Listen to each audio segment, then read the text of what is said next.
down. I ain't as sick as all that. You get back into your bed and stay there. All right, I'll do it if you just calm down. I'm calm. Now you do as I tell you. You're a sick man. You're deathly sick. All right, all right. Hurry, Ellie, come quick. Uncle Jed's sick. I'm coming. What can I do to help? You can get them varmints and them critters out of here. Don't you know your pa is sick? Yes, ma'am, Granny. But don't worry, they won't catch nothing. Get him out of here. Get him out. Jethro, you go get me a mud dauber's nest, some rich weed, some dog bane, some stump water, dried beetles, and some lizard eggs. I got doctoring to do. I ain't never known Pa to be sick before. That man's never ailed a day in his life. What you reckon it is? City living, that's what it is. There ain't enough outdoors for a mountain man like Jed. They keep filling it up with buildings. First thing you know, all the outdoors is gonna be indoors. Granny! What in tarnation? I couldn't find no stump water, Granny, so I dug this up. Now you can make your own. Don't you know that stump water has got to sit in the stump to green up 30 to 40 days in order to get any power? Now, give Ellie the retchweed and get this mess out of here. I couldn't find no retchweed, nor dog bane either. Couldn't find no lizard eggs, nor dried beetle. How can you be a doctor in Beverly Hills without the proper medicine? What'll we do? How are we gonna get Pa well? Well, I'll have to make do with some old-fashioned remedies. Now, you go up and settle with your pa, and let me know if he goes to sinking. Yes, ma'am, Granny. What do you want me to do? Get this stump out of here, and don't make any noise. Don't you know that your Uncle Jed is at death's door?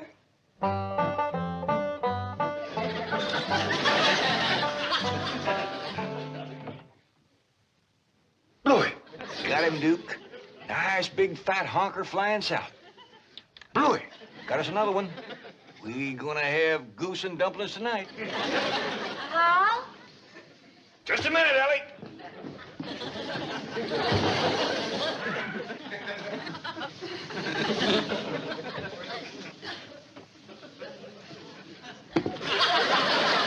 Come in. Come in. Pa? Pa, I'm terrible worried. You ain't never been sick before. Oh, don't you worry, Ellie. Ain't nobody better at doctoring than Granny. But, Pa, Granny can't find the proper medicine, and you might sink away and pass before she can save you. No, Granny will pull me through. I'm scared for you, Pa. Oh, now, Ellie, don't go to crying. Look, if you can keep a secret, I'll tell you the truth. I ain't really sick. I'm just pretending for your granny's sake. What you mean? Well, remember back home how folks was always coming over to our place to let Granny doctor them? Yeah. Remember how happy it made Granny? Yeah, especially if one of them got better. Yeah, right. Folks out here got city doctors, and they don't need Granny, and she misses is something terrible. You reckon that's why she's been so down in the mouth here lately? Of course. You should have seen her when I told her I was ailing. Why, she commenced to bouncing and jumping around, worrying about me being at death's door. I ain't seen her so happy in a year. Hold on, Jed, I'm a-coming. Hurry with my medicine, Jethro.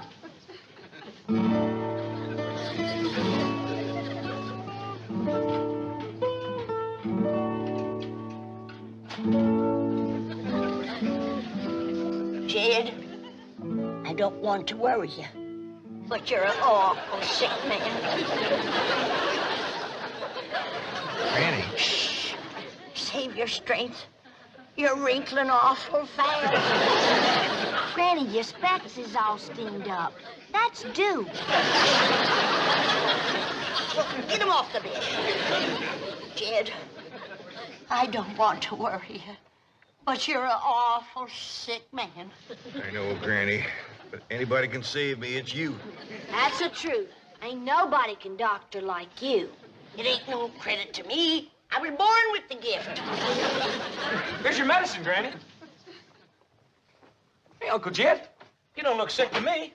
Hey, come on, let you and me go hunting. Come on.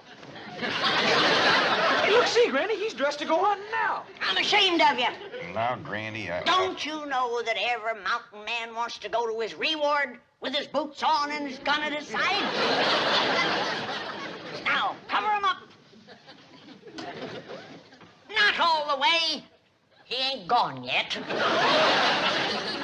I ain't gonna let you go, Jed. Thank you, Granny. Now, let's get busy. Jethro, get my medical tray and set it on the bed. Yes, Granny. Ellie Mae, shut the door and the windows. We gotta trap them city germs that's in here and commence to fighting them. Yes, sir, Granny. Jethro, drop this in my boiling water and get my vapors to fusilating. This is a make-do remedy, Jed. Because Jethro couldn't get me any stump water, dog bane, or lizard eggs. What is it you're fixing to give me, Granny? Brand new, Jed. It's in the trying out stages.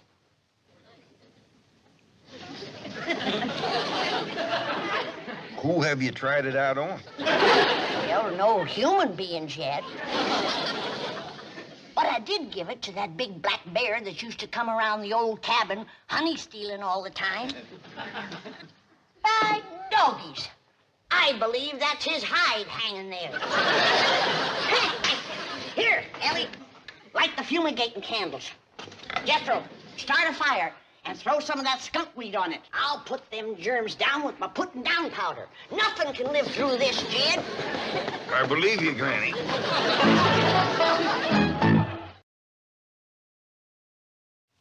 Boy, Granny, you sure are giving them city germs what for.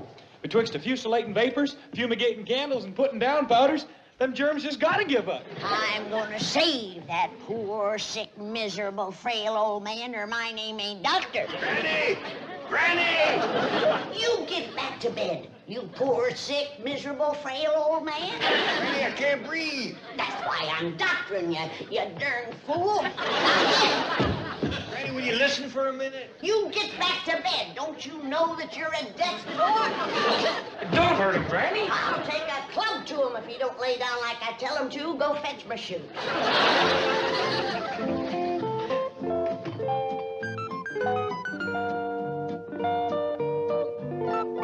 3, 4. Hi, Mr. Drysdale. Oh, good morning, Ellie Mae. What you doing? Well, I'm taking my morning constitutional.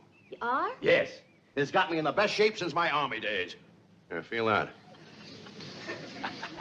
And they say bankers are soft, eh? Well, you sure are nice and soft.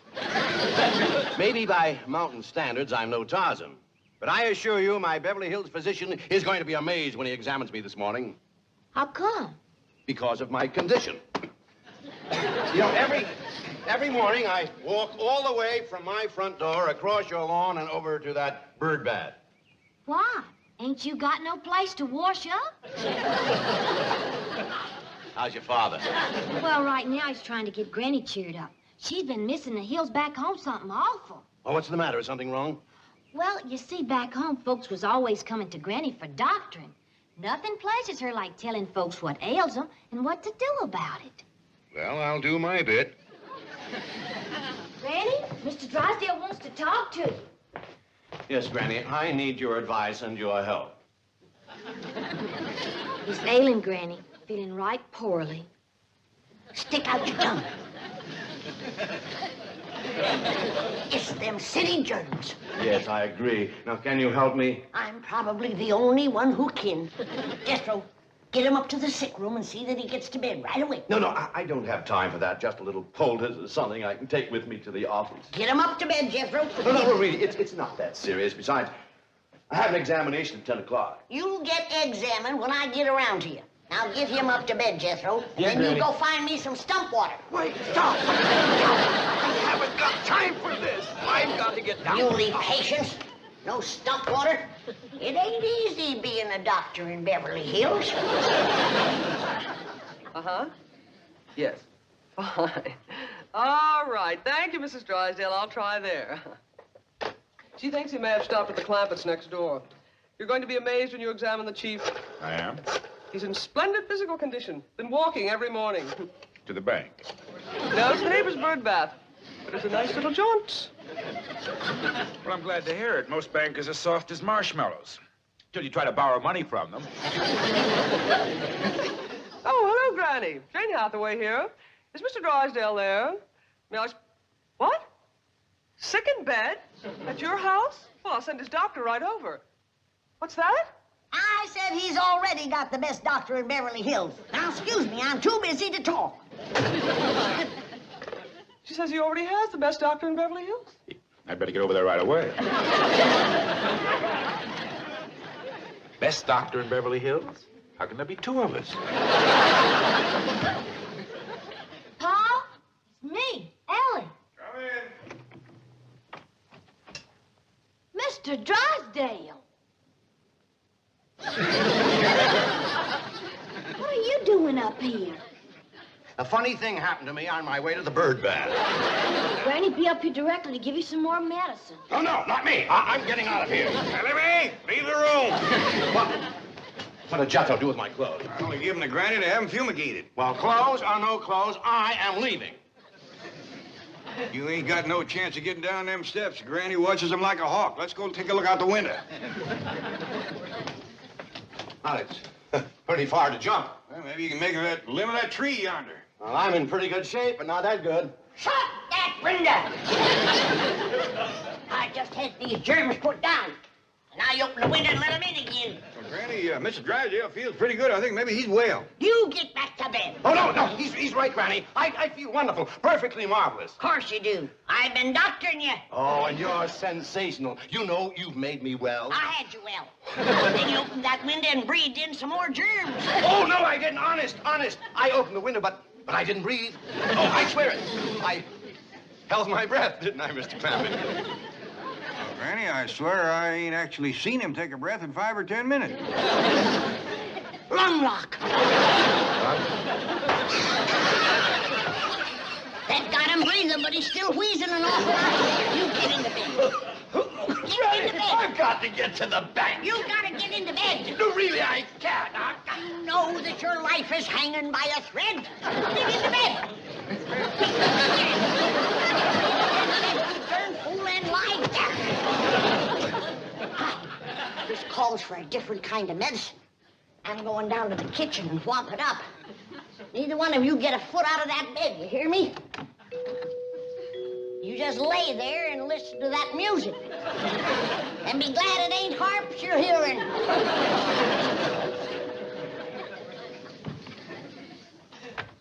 Oh, howdy there. I knowed somebody was coming the minute I heard that music. Is this the Clampett residence? Oh, yes, sir. I'd like to see the doctor that's taking care of Mr. Drysdale. Oh, yes, sir. Come right in. Hey, Granny, word's getting around. Here's another one. Howdy. How do you do?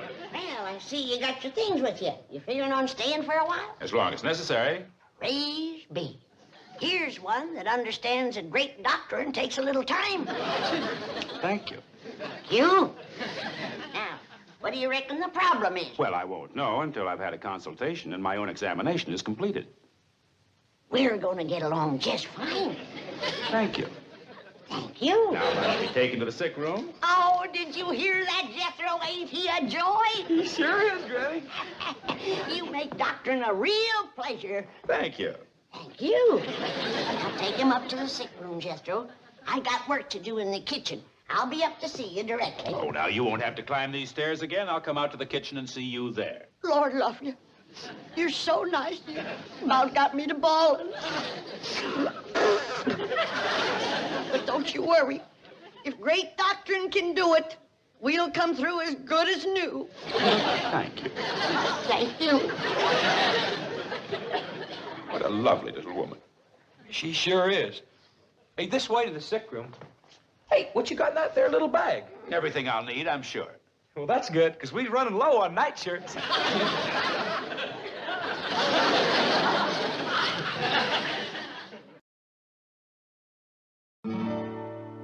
A cool root. Snake work. Turpentine.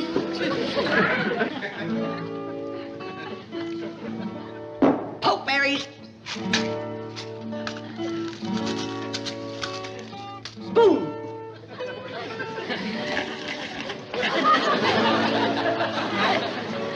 Sulfur. Salt water. Ain't got none, Granny. Corn squeezing.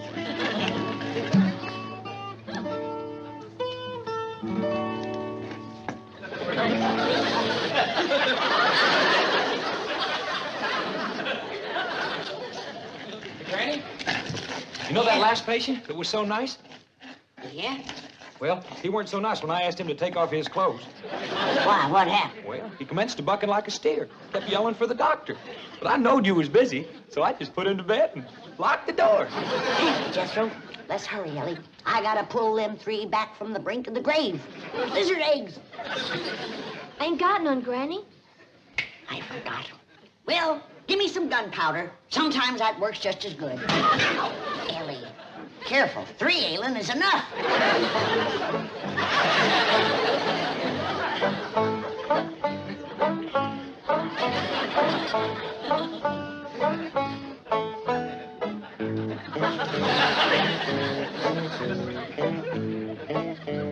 Either one of you fellers know any funny stories?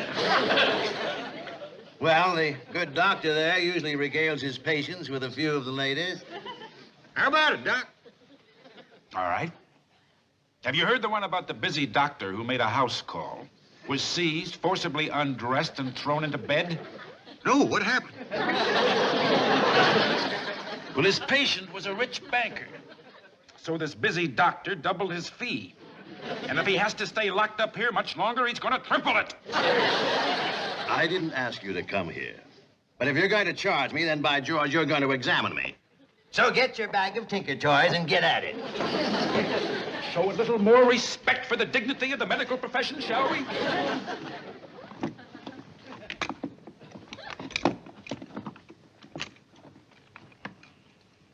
Hey, what's this, a rubber hammer? Yes. Well, I see where it'd be nice and quiet, but I don't see how you'd drive any nails with it. I don't use it for nails. Oh, good. What's that thing? This is a stethoscope. With it, I can listen to the patient's heart and lungs, like this. Ooh, that's cold. What'd you say? I say that's cold.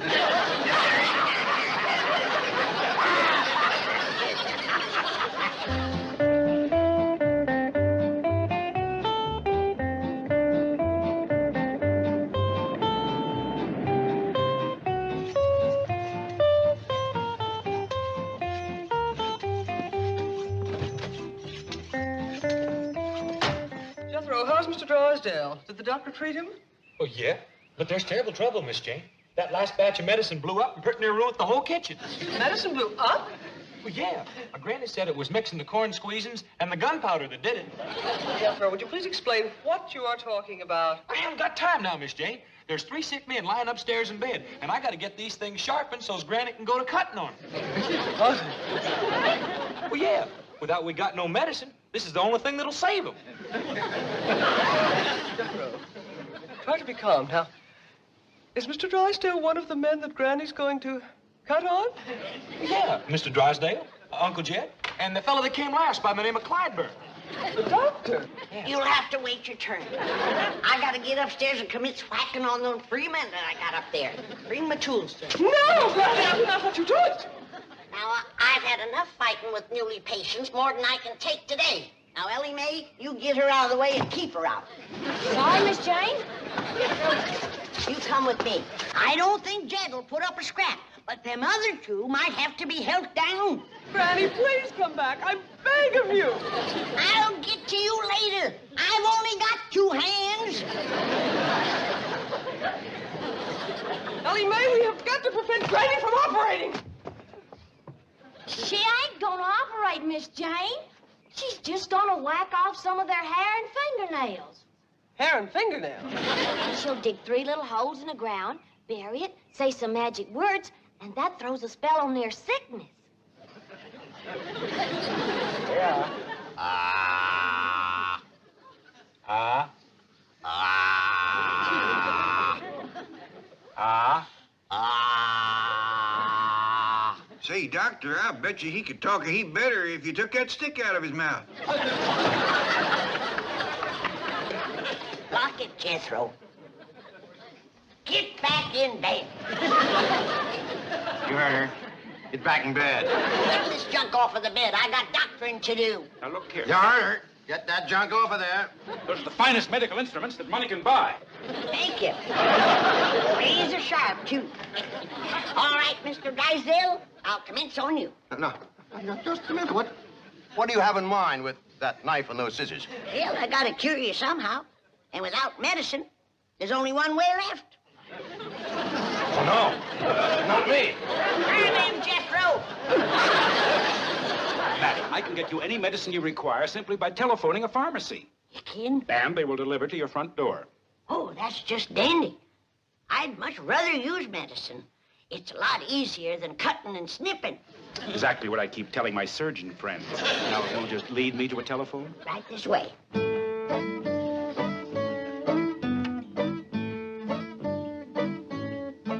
Child's Pharmacy? Petey? Yeah, it's me. And look, I'm going to put this lady on. She'll tell you all the medicine she needs. I want you to give her A1 service. Attaboy. Right. I'll go reassure Mr. Drysdale. He seemed a little panicky. Hello? You got a pencil to mark this down with? All right. Now, I want a quart of good, raunchy stump water. The kind that's been aged in the wood stuff. It's been sitting there from 30 to 40 days, and it's nice and green. Wait a minute. That ain't all.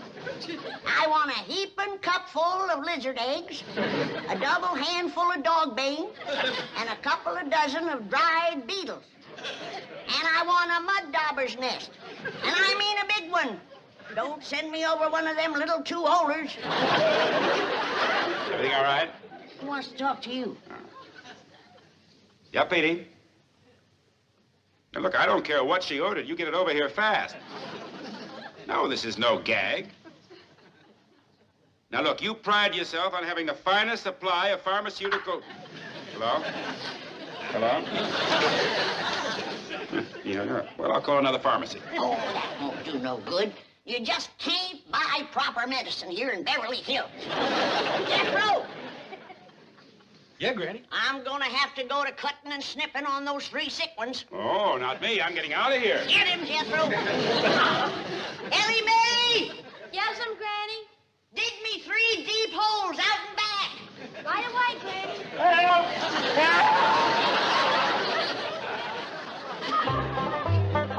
How do you feel, Jed? Better than brand new. Granny, you done some doctoring in your time, but today beats all. It took a heap out of me, Jed. Especially clipping and burying all that hair and throwing my spell. But I reckon it was worth it. Yonder comes the living proof. How do you feel, boys? Fine, Doctor. Oh, just fine. Come back and see me anytime you need me. Yes, we will. Goodbye. Bye. Bye. You did take considerable hair off them, Granny. Had to. Their nails were so short. Well, it's a small price to pay for good hair.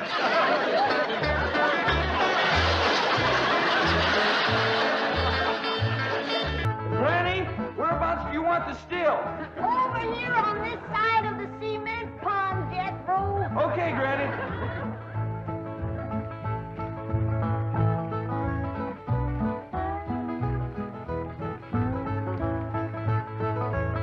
Come on. We's waiting.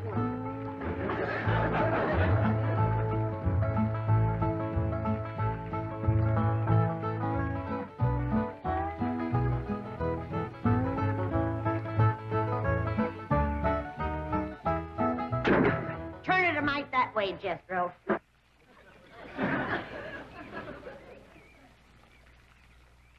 Only one bad thing about putting you still here, Granny. What's that? Drysdale place is downwind. The smell of your corn liquor or brewing is going to drive poor Miss Drysdale right out of her mind. She's a drinking woman. How do you know, Uncle Jay? Well, he kind of let it slip out. Remember when we was unloading this from the truck? Yeah? He says to me, what's that? I said, that's a still for making corn liquor. He turned kind of white and trembly, and he says, oh, please don't ever let my wife see that. I reckon she just can't leave the stuff alone. Some folks like that. Terrible. Come to think of it, that's how come she's in Boston. What kind of drinker? Yeah, Miss Hathaway says she goes all over every place looking to get cured. Them city cures no good. The minute you go to taking it away from them, they want it all the more. I could cure Mrs. Drysdale of her drinking in 2 days. Oh, Granny. I just telling her she could have all she wanted. When they find out you don't care if they drink, they don't care to drink. That sure would be a blessing. Pa? Over here, Ellie, now. No more talk about drinking. Hey, look, everybody. Ella Mae's wearing a dress. Pa, Mr. Drysdale's in the house to see you. All right. My, ain't she pretty? Yeah. But, Ellie, you're showing too much bare heart. Well, that ain't her fault, Granny. She just got the dress on backwards. Ellie, honey, put it on the other way around. All right. Hold it. Hold on. What world kind of a dress is that? Well, Miss Hathaway says it's a California sundress. Wouldn't let no son of mine wear it. Daughter neither. Granny, you'd best get her into something decent whilst I talk to Mr. Drysdale. Uncle Jay, can I go swimming in the cement pond? Oh, I reckon so, Jethro. But this ain't like the swimming hole back home. You can't go in there without no clothes on. I can't? No, sir. Okay, Uncle Jay.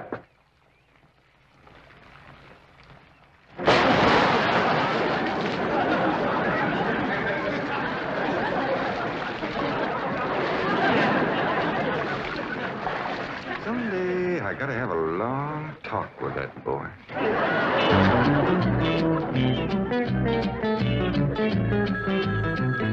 Mr. Drysdale's office, Miss Hathaway speaking. Boston. That must be Mrs. Drysdale. No, don't put her on. She'll only make my life Mrs. Drysdale. How are you? How are things in Boston? Oh, the doctors here are just as silly as the ones in Beverly Hills. They insist there's nothing wrong with me. They've got me so depressed. I just had to call and talk to my darling. Are you taking good care of him? Oh, yes. As a matter of fact, he's stretched out on the sofa right now having his nap. How sweet. Well, the moment he wakens, you take his temperature and give him some of that blue medicine. What? He's waking now? Oh, marvelous. Put him on. Tell him Mumsy wants to hear his sweet voice. Speak to your mumsy. He whined. Oh, he probably has a migraine. Oh, poor Patricia, my lord. Even made a hypochondriac out of you. Any message for Mr. Drysdale? Who? Oh, Melvin, my husband. Yes, well, isn't he there? No, he's up at the Clampett estate. Clampett. They bought the place next to yours just about the time you left for Boston.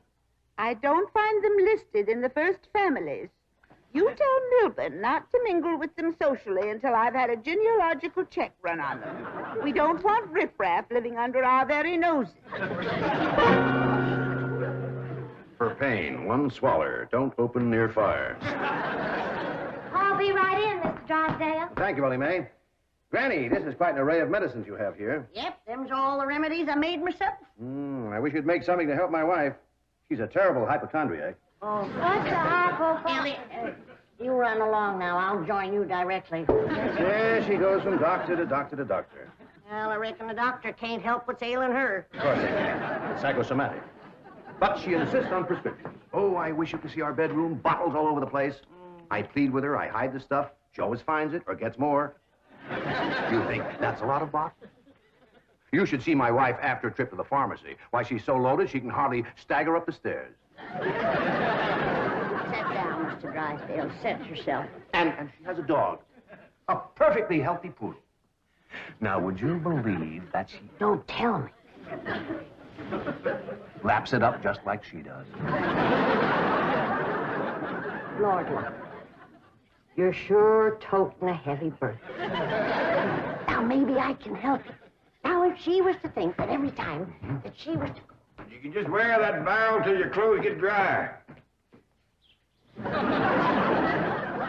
happened to Jethro? Get too close to a skunk? He jumped in the pond with his clothes on. Mr. Drysdale, I'm sorry to kept you waiting. Did Granny tell you about her complaints about the kitchen? Jed, I'm ashamed to mention my piddling troubles to a man bowed down with the misery he's got. You know his wife.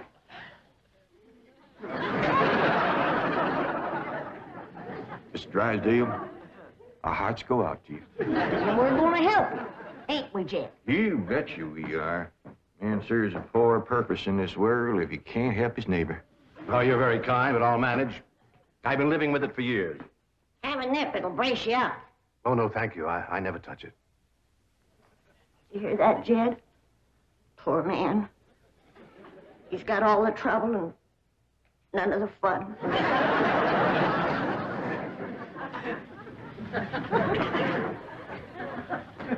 There goes a soft-hearted woman. Yeah. Now, about her complaints. Oh, yeah. Well, for one thing, that electric meat grinder has been giving Granny a heap of trouble. Electric meat grinder? Yeah, listen right here in the dish trough. Oh, it grinds the meat all right, but then you can't find it. It goes down that pipe. Granny lost 2 squirrels and a rabbit in that thing. That's a disposal. You only put things in there that you don't want. Now, Mr. Drysdale, that ain't altogether true. Granny sure wanted them squirrels and that rabbit. And another thing, this here sideways pump don't work at all. We must have carried in a barrel of water to prime that thing, but it didn't work. Oh, there's another thing. Every once in a while, this little thingamajig here makes a ringing noise like that. There it goes again. Well, that's the telephone. Someone's calling you. I don't hear him. They're calling you on the telephone. Say hello into it. Hello. You have to lift the receiver first. Now say it. Hello. Mr. Clampett? He said my name. Can he see through this thing? No. Mr. Clampett, may I please speak to Mr. Drysdale? Well, they sure can see, or else how would they know you're standing here? That's my secretary. She knows I'm here. Yes, Miss Hathaway. Mr. Drysdale, I have some messages. But I'll be doggone. Granny! Ellie Mae! Come look what we got! The Clampetts have just discovered the telephone.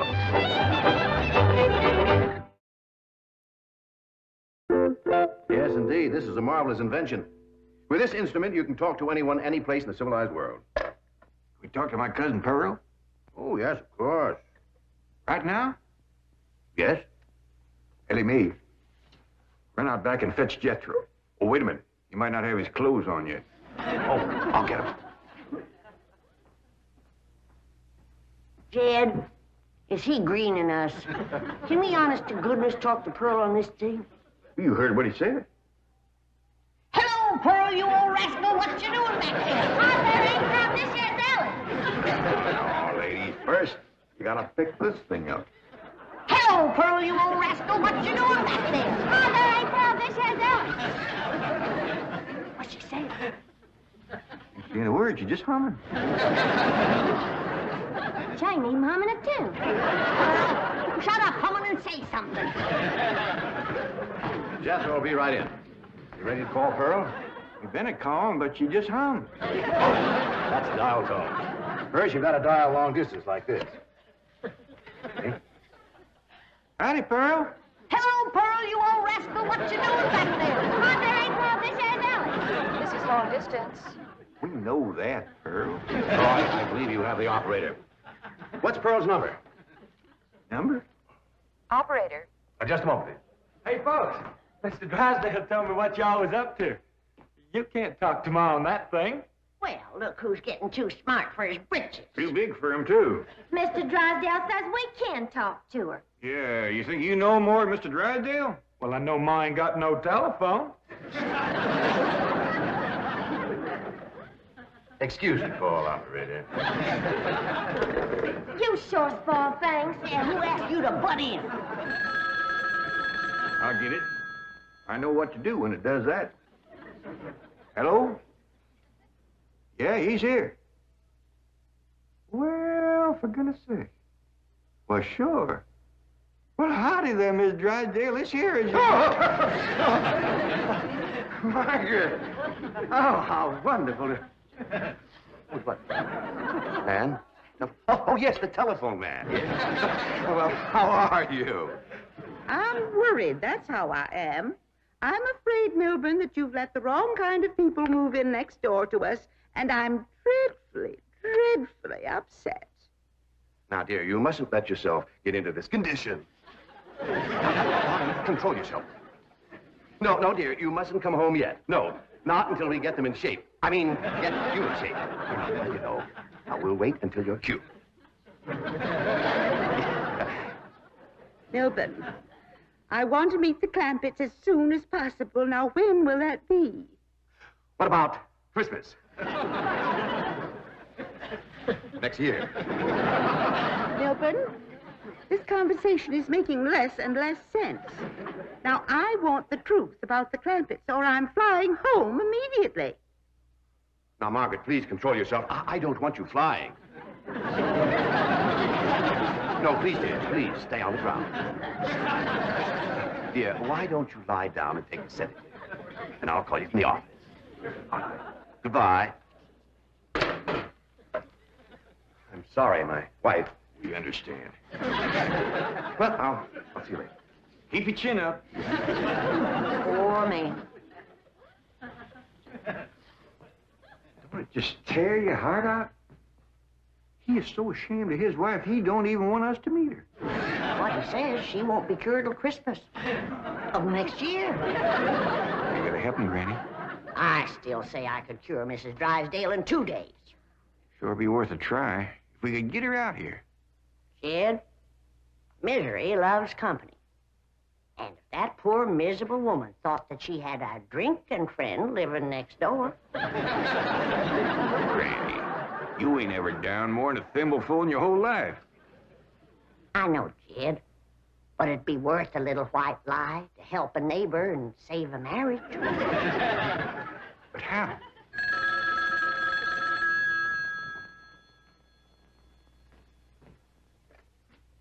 Hello? Yes, ma'am. Ain't that a stroke of luck, Granny? It's Mrs. Drysdale again. Well, no, ma'am, he ain't here, Mrs. Drysdale, but Granny and me'd like to talk to you. We your next-door neighbors, the Clampetts. Listen, honey, I got my still set up not 50 feet from your back door. Now, you come on home, and you and me will get glassy-eyed, falling down crocked. We'll get juiced at eyeballs. How does that sound to you, honey? I don't hear nothing. Me neither.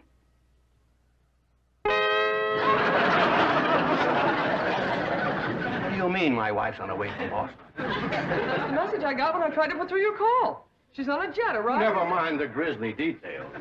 Oh, I am ruined. If Margaret gets one look at those hillbillies next door, she'll leave me. Get my psychiatrist over here. Move over, Claude. I need this more than you do. Drysdale, you don't need your psychiatrist. You're looking at the dark side. There is a bright side. Of course. Your wife is an intelligent woman. She'll see that underneath that rough exterior, the Clampetts are basically fine people. Why, she may even help them to get socially acclimated. You're right. I don't need my psychiatrist. You do. Your wife will take... My wife, through whose aristocratic veins flows blood the color of bluing, considers anyone whose ancestors did not arrive on the Mayflower immigrants. Yes, she does make rather a fetish at the family tree, but... But nothing. I'm stuck. I'm either going to lose my wife or my largest depositor. That's what makes the whole thing so difficult. You know, I like the Clampetts, but I love my wife. Isn't life weird? She's a snob, she's a hypochondriac, she's not young and beautiful, but I love her. And now I do need my psychiatrist. Now, Mr. Drysdale, as we used to say at Vassar, que tout devient tout éclaircit. Courage will light your path. Yes, I know what I have to do. I'll go to the airport. I'll take Margaret in my arms. I'll look her in the eye and lie like a rug. I'll tell her that Clampetts have left town and put her back on the plane. I beseech you, do not become enmeshed in a web of lies. But it won't be a lie if the Clampetts are tricked into actually leaving town. But they're just getting settled. What could possibly induce them to leave town? That's your problem. Me? You expect me? But they like you. Finagle them into going to Palm Springs for a few days. No, no. I will not help you spin your deceitful web.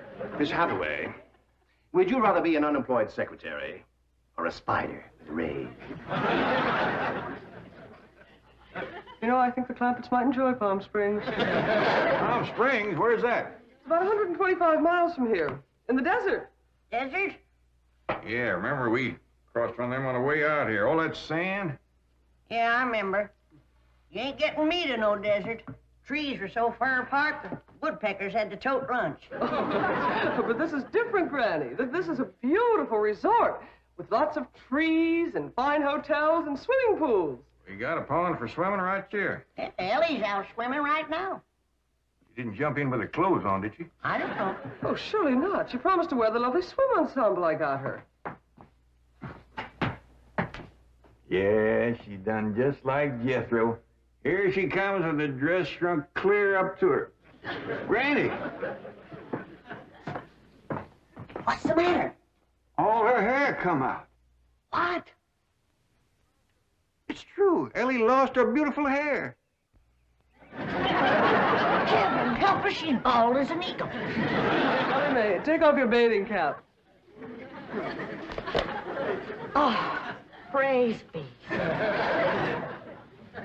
All right, but Ellie, you hadn't ought to went swimming with your clothes on and shrunk up that nice dress. This ain't a dress, is it, Miss Jane? No, dear, it's a beach jacket to wear over a bathing suit. Ellie Mae Clampett. Cover up your nakedness, child. That's the way everyone goes swimming out here. It's perfectly proper. Well, you wouldn't catch me in nothing like that. Me neither. Mr. Clampett,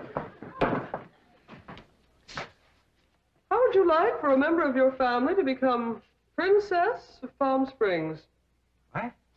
They're holding a beauty contest at the Springs this week, and someone in this very room has the face and the figure to win. When the judges see her in a bathing suit... I told you I ain't putting on no bathing suit.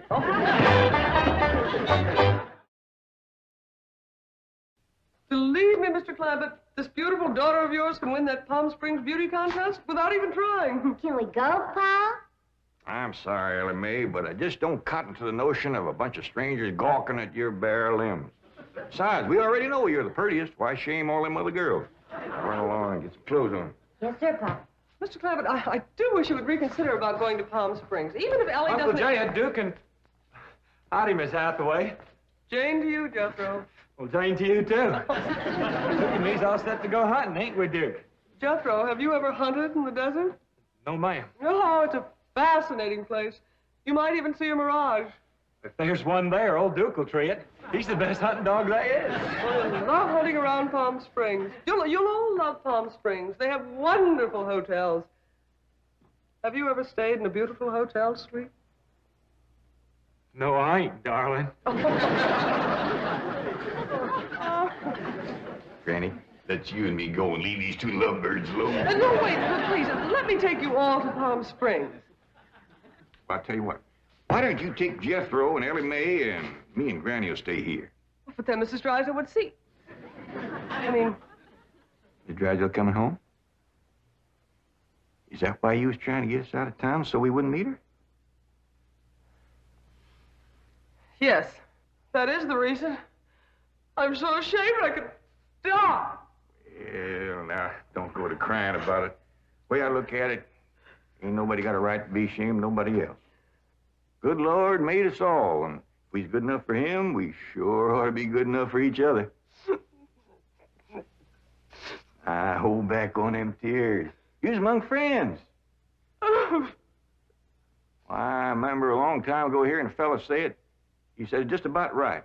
He said, there is so much good in the worst of us and so much bad in the best of us that it don't hardly... Boo! Well, go ahead and bawl. It'll make you feel better. I'll tell you what. If this means so much to you, we'll all pick up and go to them Palm Springs with you. Oh,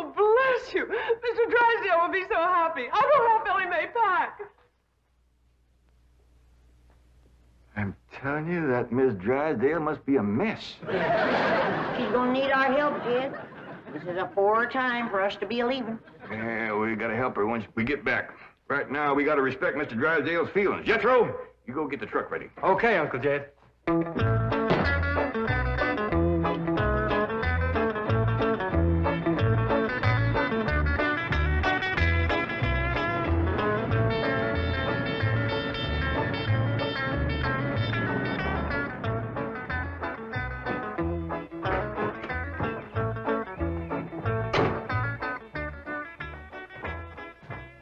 There, Melvin. The Clampetts gardener shouldn't leave his car parked in the front driveway that way. Oh, you're absolutely right, dear, yes. Oh, Margaret, don't you want to stop at home first and freshen up? Take some medicine or something?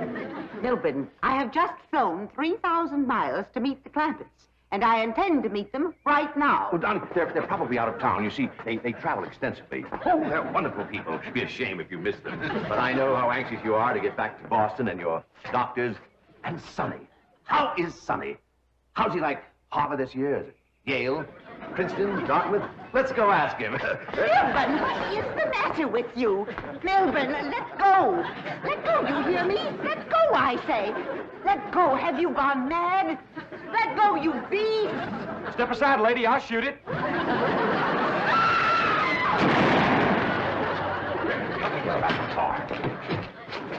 What'd you shoot, Jethro? I think it was a fox. Who's that? My wife. And why aren't you in Palm Springs? Let's get her home as quickly as possible. What's going on? Jethro shot a fox. That's Miss Drysdale, stewed to the gills. No wonder they didn't want us to see her. Poor woman. You mean poor husband. Yeah. We can't go up to Palm Springs and leave our neighbor at a time like this. That's right. We gotta pitch in and see that his wife gets cured. Uncle Jed, are we going hunting? Might as well. It'll be a while before she sleeps that one off. Well, I hope there's some possum around. These skinny old California foxes ain't worth shooting at.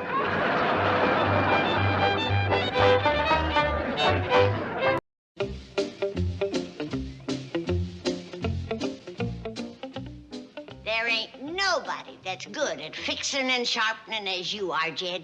Well, I've been at it for quite a spell. You got a gift for it. Why, back home, didn't folks come from miles around just to have you fixing and sharpening things? I ain't just sure it was my sharpening that brung 'em, Granny. What you mean? Well, you used to let 'em heft the jug whilst they was waiting. And I don't know which they like better, the edge they got from me or the one they got from you. Oh, it wasn't my jug, Jed, that brung 'em. It was your work. There's something I miss out here, Granny, and it's doing for other folks. It just don't seem neighborly for us to keep to ourselves the way we do. Well, it ain't us that's standoffish. It's our neighbors. They were from the very start. Why, when we moved in here, not every one of them lifted a finger to help us. But they didn't know we was moving in, Granny. Since then, every single one has offered to help us move out. Well, I got taters to peel and fat back to slice. If you can do for these Beverly Hill folks, you got me beat. Well, it won't do no harm to try, Granny. It might even do some good. I'm getting lazy as old Duke there. He's so lazy, he's got to lean up against something to bark. Yeah? I noticed you laid a bed late this morning. Yeah, must have been better than 5:30. Well, a man has got to keep busy, and the best way I know is doing for others. What you got in mind? Well, I thought I'd take my grinding wheel and some tools, go around the neighborhood and see if anybody had any knives they wanted sharpened or any fixing done. You won't get past the front gate. Our neighbors are high society folks and movie stars. Well, they got to slice their fat back same as everybody else. All right, go and find out for yourself. Duke? Come on, Duke. We got to commence making ourselves useful. I got a notion folks are going to be real glad to see us coming.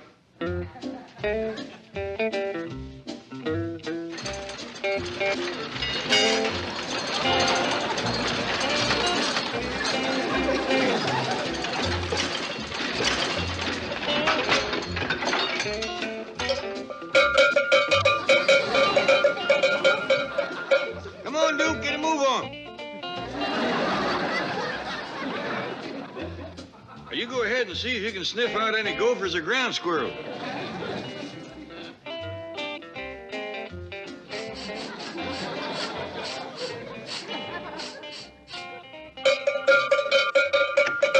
Stop that racket out there. Don't you know that... Oh, Mr. Clampett. Morning, Mr. Drysdale. I'm sorry I rung the bell a mite loud. Oh, no, it's beautiful. What is this? Well, this here is my handyman wagon. I'm going around the neighborhood fixing and sharpening for folks. You're not? Yep, thought I'd come here first. Thank goodness.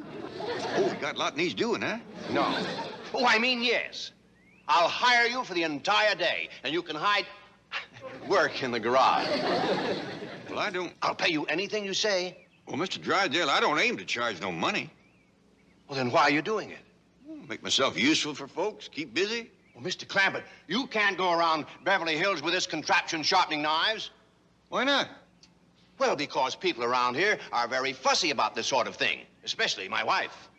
Well, if you're worried about the kind of work I do, you just have your wife step out here with a butcher knife. Are you kidding? Mr. Clampett, I'm very anxious to talk to you about this, but I'm late for an appointment. Now, suppose I see you at your house within an hour. All right, that'll give Duke and me time to call on 4 or 5 neighbors. No, please!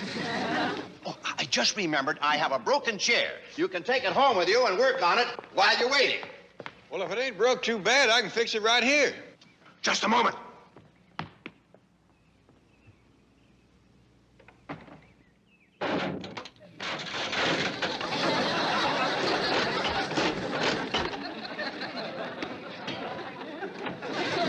Clumsy me. I dropped it and stepped on it. I'm afraid that's a take-home job. Good. I'll see you there. Come on, Duke. Well, let's see that, Duke. What kind of varmints did you catch? Well, them's fur slippers. Oh, my wife's been looking for those. They're her new mules. Thanks, Duke. See you later, Mr. Clampett. Well, Duke, that tears it. I know these Beverly Hills folks had sweaters for their cats, raincoats for their dogs, but slippers for a mule.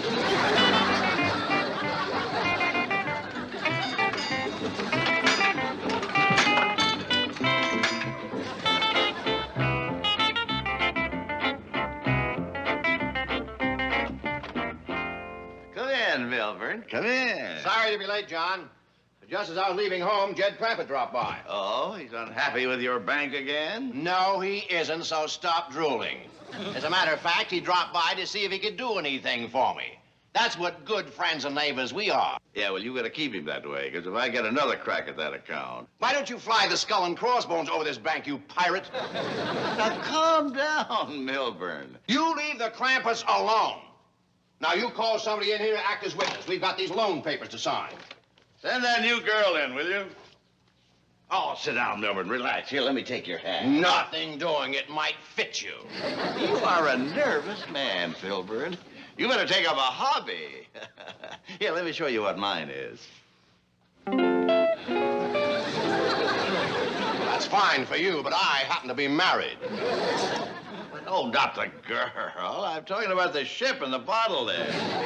That took me 3 years to build it. Wonderful therapy. Never mind that. Let's get these papers signed. Miss Graham. Miss Graham, this unpleasant gentleman here is Mr. Drysdale of the Commerce Bank. Hi. Hello. I'm sorry I was a bit gruff, but I'm a very busy man. I have a lot of problems on my mind. Oh. Now, we have some loan papers here that need your sweater. Signature.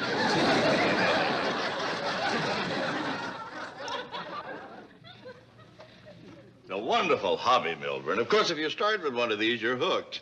This thing kept me busy for 3 years. Really? Could I borrow this? Well, sure. This might be just the thing I need to calm my nerves. Well, I'll be doggone a boat in a bottle. Yes. You see, Mr. Clampett, I've been giving a lot of thought to your problem of keeping busy. Now, a friend of mine had the same problem. He solved it by building this boat. How'd he get it in there? He built it in there. It took him 3 years. He could have built it a lot quicker outside the bottle. Yes, but he wanted to build it in there. Why? It's his hobby. Well, how's he gonna get it out? He doesn't want to get it out. How's he gonna sail it? He won't. It's just to look at. Be easier to look at outside the bottle, wouldn't it? Yes, but... Seems to me he wasted a boat and a bottle. But think of all the absorbing hours he spent. Yeah, he wasted them, too. Well, he didn't consider it wasted. He wanted to do it. Why? It's his hobby. Howdy, Mr. Drysdale. Jed's got your chair fixed as good as new. Yeah, it's out back, ready to go. Well, I'll be doggoned. A boat in a bottle. One of Mr. Drysdale's friends built that. How'd he get it in there? He built it in there. Took him 3 years to do it. It's gonna take him another 3 to get it out. He don't want to get it out. Why not? He can't sail it in there. He don't want to sail it. Why did he build it? It's his hobby. What's a hobby? I don't believe you explained that, Mr. Drysdale. Well, it's something, it's a way of, like, I think I'll get my chair and take it home. Well, don't forget your boat. Oh, I'll come back for that. Now, you study it. You may want to build one. Oh, Mr. Drysdale, Jed tells me that your wife got some new mules. I'd like to see them. Where does she keep them? In the bedroom, I suppose. Jed, do you ever get the feeling that we're living in the middle of a bunch of nuts? I do for a fact.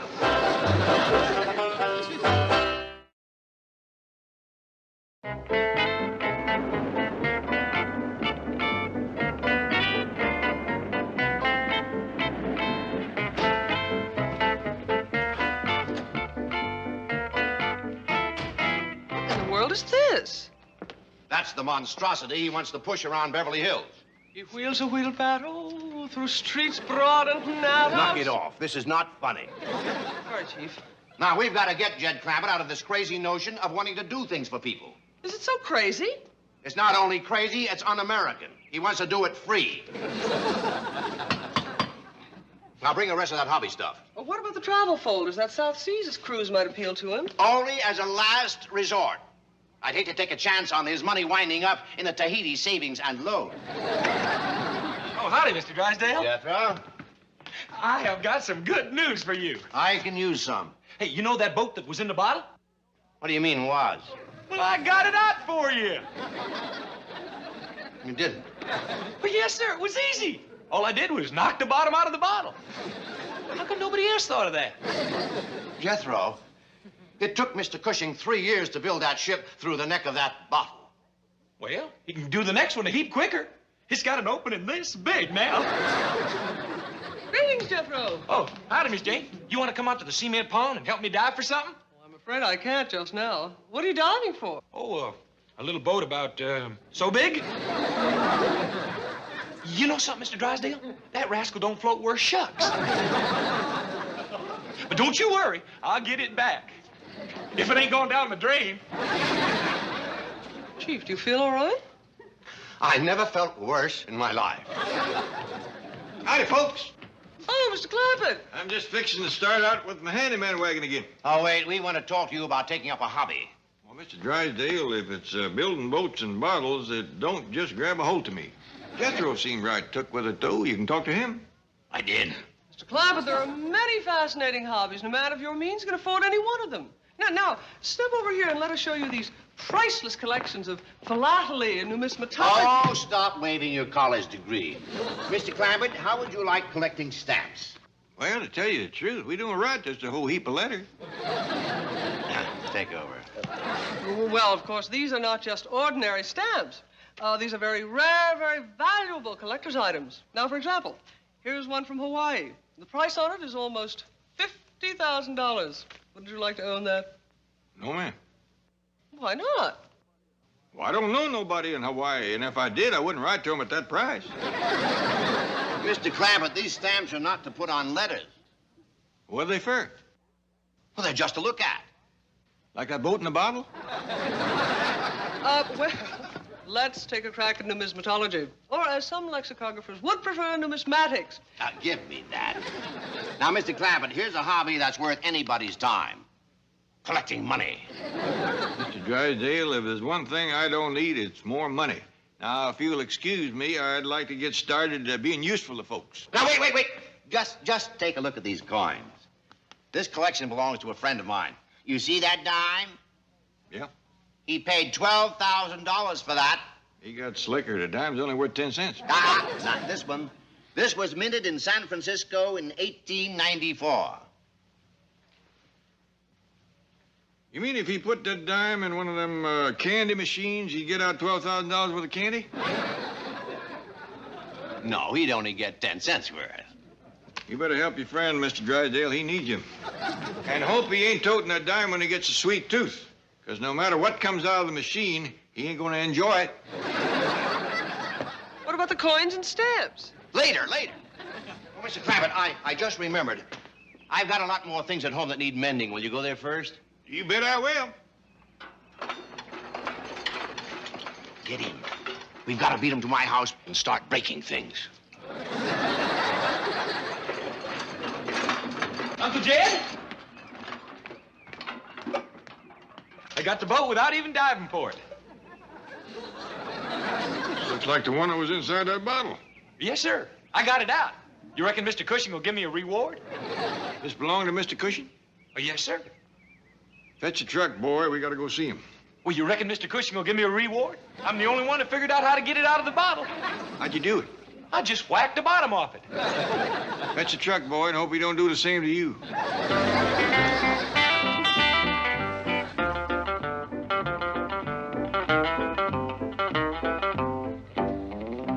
Jethro did it, huh?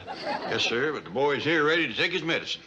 No, I'm delighted. I've been trying to figure out for years how to just knock the bottom off of it, huh? Oh, yes, sir. See, you got another one over yonder. I can show you how I done it. Oh, no. You let me do that one. Well, I'm pleased that you ain't upset, Mr. Cushing. Now, if you got any sharpening or fixing to do, just let me know where you live, and I'll come around with my handyman wagon. Well, I live on the corner. You'll come around with what? My handyman wagon. I got a few tools on it, my grinding wheel, whetstone. Ain't nobody can lay an edge to a blade like my Uncle Jed. Anything from a plow to a pocket knife. A multi-millionaire going around sharpening knives? Well, that ain't all I do. I'm handy at fixing and building, painting, water witching, well digging, bee smoking. Mr. Clampett, a man with your money? Well, you should be on a golf course or yachting or traveling or enjoying a hobby. Now you're talking like Mr. Drysdale. You fellas got your banking work to do. I ain't got no job to make me feel useful or busy. Yes. Well, would you like a job in my bank? Being a handyman? No. Something important. Say, vice president. Well, thank you, but I'm afraid I don't know too much except fixing and farming. Well, that's what you can be vice president of, is fixing and farming. At a bank? I thought you fellas just mostly loaned out money. Yes, well, that's right, yes. You can loan money for fixing and farming. You need somebody like that? Mr. Clampett, would you believe it? I don't have one single man looking out for the farmers in Beverly Hills. Well, doggy. I'll do it. Wonderful. Jethro, come over here and congratulate your Uncle Jed. He's my new vice president. Excuse my left hand, Uncle Jed.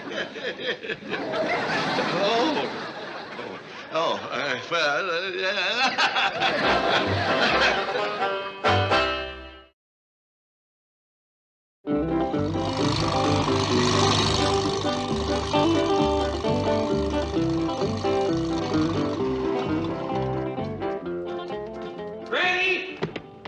That's it, Bessie. Sip your tea. Now use your napkin. Hey, Ellie Mae, where's Granny? She's out back yonder hanging up the wash. Sit down with Cousin Bessie and help. Bessie, you already got better manners than some folks around here. Put me down, you big lummox! Put me down!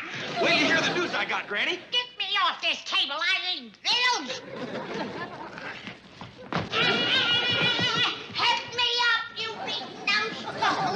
pay no attention, Bessie. Go right ahead with your tea. Get that monkey out of my kitchen. Granny, listen. Uncle Jed has done been made vice president of Mr. Cushion's bank. No. Paul? Yeah. Mr. Cushion needs him so bad he won't even let him out of his sight to come home and change clothes.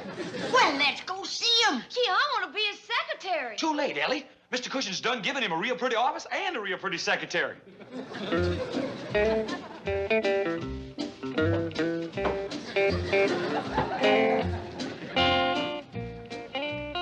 Is there anything I can do for you, Mr. Clampett? Oh, no, thank you.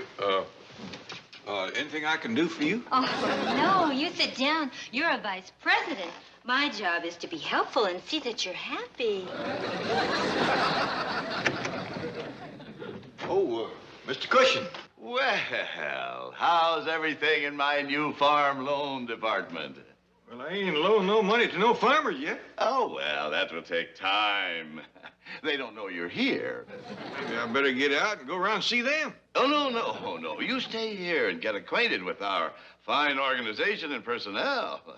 How is Miss Graham? Everything you expected? Oh, more. Well, good. Well, her instructions are to make you stay here at the Merchant's Bank. That is to make your stay here at the Merchant's Bank as pleasant and as rewarding as possible. Well, I'm right obliged to you, Mr. Cushion, for giving me this job. I just hope I can do you some good. Oh, you can. Now, here is some bank literature that you might look through. Now, how did that deposit slip get there? Well, of course, I might as well leave it. It might come in handy. Yes, I'll look in on you from time to time, and welcome aboard. Ellie Mae, where's your father? Oh, hi, Mr. Drysdale. Sit down and have a cup of tea. Well, I can only stay for a moment. Where is your father? I've got a whole house full of broken furniture and dull knives waiting for him. Oh, Pa, don't do that kind of work no more, Mr. Drysdale. He's vice president of Mr. Cushion's bank. What? Yes, sir. This sure has been our lucky day. What, Jethro got the boat out of the bottle, Paul got a job, and Granny found a whole bunch of pocket change in the front hall. Oh, no! Granny! Granny! Why, you dirty crook! You thief! You Clampett kidnapper! Come out behind that desk or I can punch you in the nose! Now, calm down, Milburn. Come out of there, you coward! I dare you! Chief, he is bigger than you are. I'm not afraid of him. Come on out there so I can slug you. Now, wait a moment. I don't like to be threatened. Quick, Miss Hathaway. Pin his arm so I can slug him. Chief, I refuse. Huh? It's a good thing for you I've got a chicken secretary. Oh, calm down. What do you want? I want to know where you're hiding Jed Clampett. Kidnapping is a federal offense. Call the FBI. Oh, will you act your age? Now, Jed Clampett came in here of his own free will and asked me if I had some work for him. I took a chance and gave him a job. Doing what? He's my new vice president in charge of farm loans. Are you swindler? There are no farms in Beverly Hills. Well, not today, perhaps, but I expect some vacant land to become available where your bank now stands. Hold his arms. He's going to get it. Oh, come on, Chief. Let's find Mr. Clampett and talk to him. It's only my respect for white hair that saves you, Cushing. Yeah, well, you forget I've got white hair. Not yours, mine. Just a moment, madam. Unless you have an appointment, you can't see Mr. Clampett. I can, too. He's sitting right there. It's all right, ma'am. This here is Granny. Granny, this here is my secretary, Miss Graham. Howdy, Miss Graham. Have a candy bar. Found a bunch of dimes, and I've been giving that candy machine fits. Well, how are you fixed for stamps? Found some of them, too. Mr. Clampett, what is this I hear about you working for Cushing? Yes, sir. He put me in charge of farm loan. Well, I've been planning on having you take over the farm loan department of my bank. Well, I wish you'd have said something. Mr. Cushing done give me this nice office and secretary. Well, come with me and I'll do better than that. I'll give you my office and my secretary. Right, Miss Hathaway? Right, Chief. I'll do better than that. I'll give you my office and his secretary. Oh, no, you won't. Miss Graham stays here, and so does Mr. Clampett, I hope. Nothing doing. He's coming with me. He stays here. Grab him, Miss Hathaway. Throw him out, Miss Graham. Now, hold on. I wouldn't want to be the cause of two old friends scrapping. Then don't work for that pirate. You call me that once more, and I am going to lose Mr. Cushing, Mr. Drysdale, I reckon there's only one way to settle this. I ain't gonna work for neither one of you. What are you gonna do, Jed? Something I know how to do. Come on, Granny. Wait, Mr. Clampett. You're not going to push that grinding wheel around the neighborhood. Nope.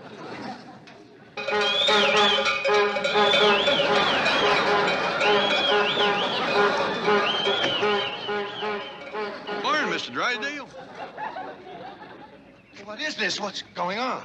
We's ready to take on any kind of work now. I do the toting and lifting. Rusty does mousing and I do critter training.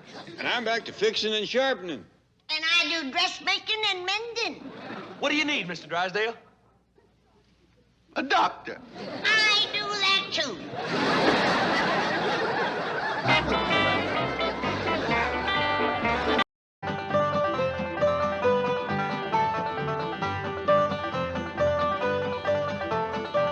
I ain't going and you can't make me go. Anyway, you come back here now and do as I say. Get her, Jed, get her. Make her mind up. Doggone it, Duke. I sure would like to know what all this excitement's about. Wish I was done eating.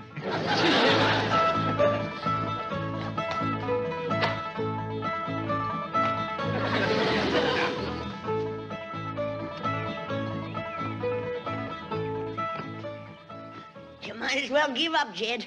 She's made it to the big tree. Granny, I'm going up after her and bring her down. That's a mighty tall tree, Jed, and she's going plumb to the top. Granny, this is something that can't be put off no longer. That girl has got to start to school. Look at that, Duke. Really me. Take to that girl's finishing school. I reckon you ain't much interested in school. You'd rather be chasing a raccoon up a tree, wouldn't you? I'm afraid Ellie would, too. Oh, hello, Granny. Did you get her into a dress? I did. Got her hair up in braids, too. I kind of favor Ellie Mae's hair hanging down nice and loose and pretty. Oh, Jed, she's commencing to school. And a schoolgirl should wear her hair in braids. How come? That's so the boy that sits behind her can stick her pigtails in the inkwell. That's how they get acquainted. Might work all right back in the hills, but here in the city, things is a mite different. Boys is boys and girls is girls, city or country. I'll bet you Ellie Mae has a boy toting her books home tonight. I'm afraid not, Granny. You see, in the school where Ellie's going, there ain't no boys there. What kind of a fool school is that? I want Miss Drysdale to hear it was her idea. I might have known it. That woman is a troublemaker. She never did cotton to us living here, and she's up to something now. I'm gonna learn her to mind her own business. Now, hold on there, back up. Sir, Miss Drysdale done Ellie Mae a favor to get her into that school. That's what you call a girls' finishing school. Without any boys, I don't know how they even get started. Well, here I am, Paul. Ellie Mae, you are prettier than sunup. And you want to waste her on a school full of girls. Come on in and see yourself in the looking glass. Paul, do I have to wear a dress? Ellie Mae, that's the dress that your Aunt Pearl made for you. Hey, this is all handwork, Ellie. Pearl spent 4 weeks on this. And 50 cents in cash. Ellie Mae, you just be thankful. Why, there won't be a girl in that exclusive finishing school with a dress like this. For like lunch I fixed for you. I even throwed in a surprise for the teacher. A nice, big, fat, baked old possum. Swimming in gopher gravy. I tell you, Ellie Mae, you're gonna cut a wide path through that school. Paul, why can't I wear my regular clothes to school? Because this is Beverly Hills and girls is just... Jed Clampett speaking. Oh, howdy there, Miss Drysdale. Well, yeah, she's just about ready to go now, but she's wanting to wear her old pants and shirt, and I told her that... It is? Well, that sure is going to pleasure Ellie. Well, thank you, Miss Drysdale. Bye. Miss Drysdale said it'd be just fine for you to wear your old pants and shirt to that exclusive finishing school. Oh, wait a minute, Chief. Your wife is here. Yes, I know you want to... Hello? Hello, hello? Hello to you. Any news from Milburn? Oh, yes, he'll be in Friday. Oh, good. I rather imagine the Clampetts will have moved away by then. Moved away? What have you done, Mrs. Drysdale? Only what you and Milburn have been urging me to do. Be helpful. I recommended a school to Mr. Clampett for his daughter, Ellie Mae. Oh, well, that was very nice. What school? One befitting the daughter of a Beverly Hills multimillionaire. Our most exclusive private finishing school. Not the Willows. Where else? You and Milburn keep reminding me that under her blue jeans and faded shirt, Ellie Mae is as good as anyone. She is. But those girls at the Willows are insufferable snobs. They'll cut her to ribbons. Well, don't blame me if she finds herself beyond her social and intellectual depths. I've been saying from the first that the Clampetts didn't belong. I've tried to spare them this humiliation. You are all heart. They must be on their way to the Willows. After the reception they get there, I rather imagine they'll be on their way to the hills or the caves or wherever it is they came from. Mrs. Drysdale, this may cost me my position here, but there is something I must say. You are a fink. This is the way we go to school, finishing school. This is the way we go to school with the possum for the teacher.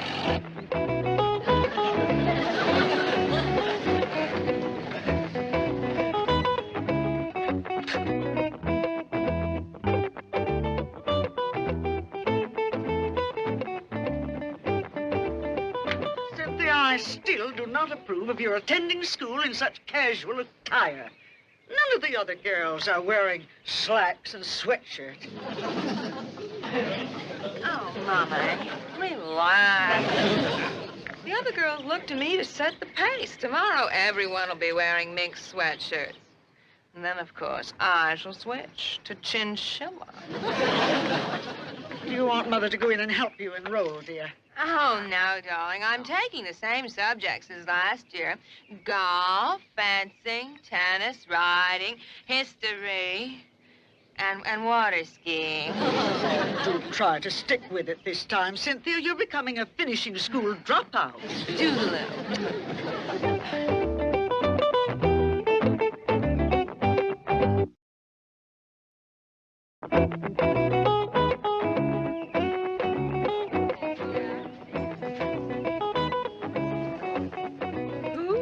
That up for you, Sin. My couturier, but of course the idea was mine. Oh, pardonnez-moi, mademoiselle. Je cherche mademoiselle Clampett.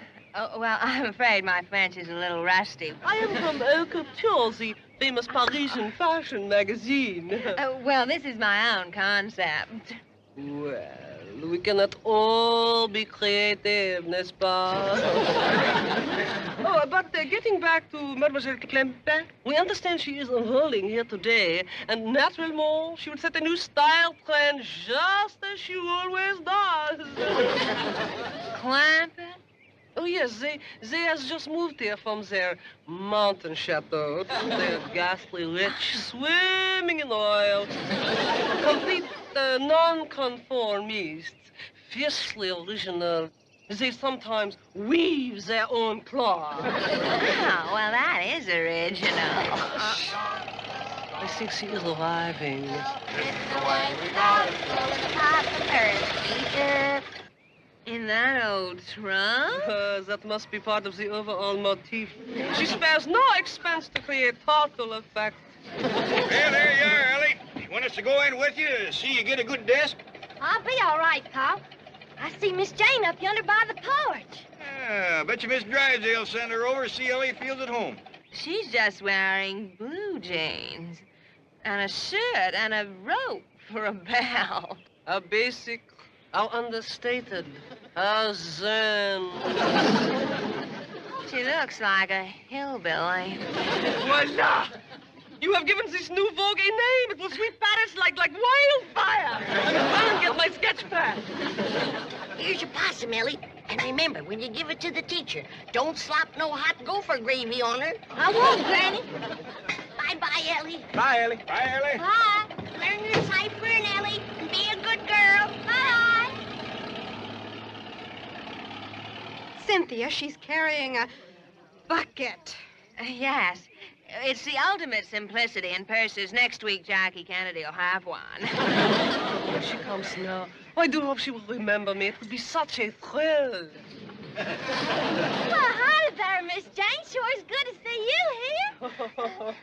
She remembers me. Mademoiselle Clampett. C'est si ravissant. C'est un si grand honneur. Gosh, Almighty, I can't figure a word you're saying. That's what I call totally back. She has even mastered the accent. S'il vous plaît. Vous êtes formidable. She's your daughter, Jed. And I ain't one for telling you how to raise her or where to send her to school. Unless, of course, you wish to ask me.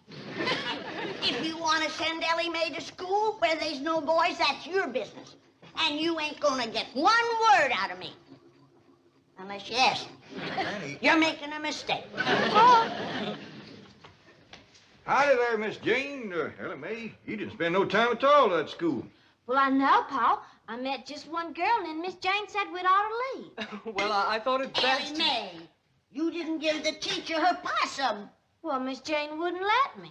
What? Oh, well, you see, Granny, there are a dozen teachers, and I was afraid they'd fight over it. Well, she's right. One possum wouldn't hardly feed no more than 2 people. That's right.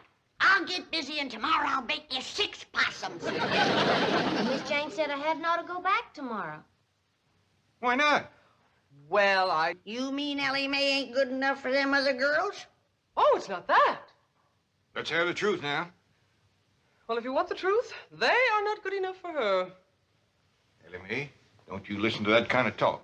Miss Jane, we don't hold with some folks thinking he's better than others. Mr. Clampett, not everyone feels that way.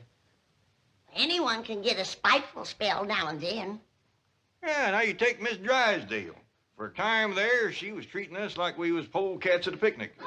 Yesterday, she turned real nice, and she told me about that school for Ellie to go to. I can see this is going to take time, and I must get back to the office now.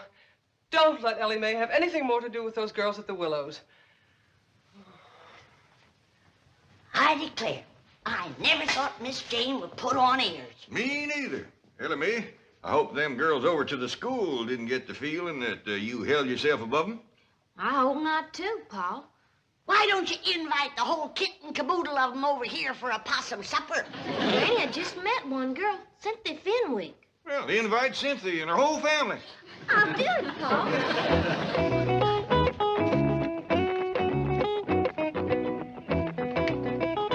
Oh, Cynthia, darling. Hi, Mommy, darling. Homework tonight, forehand volley.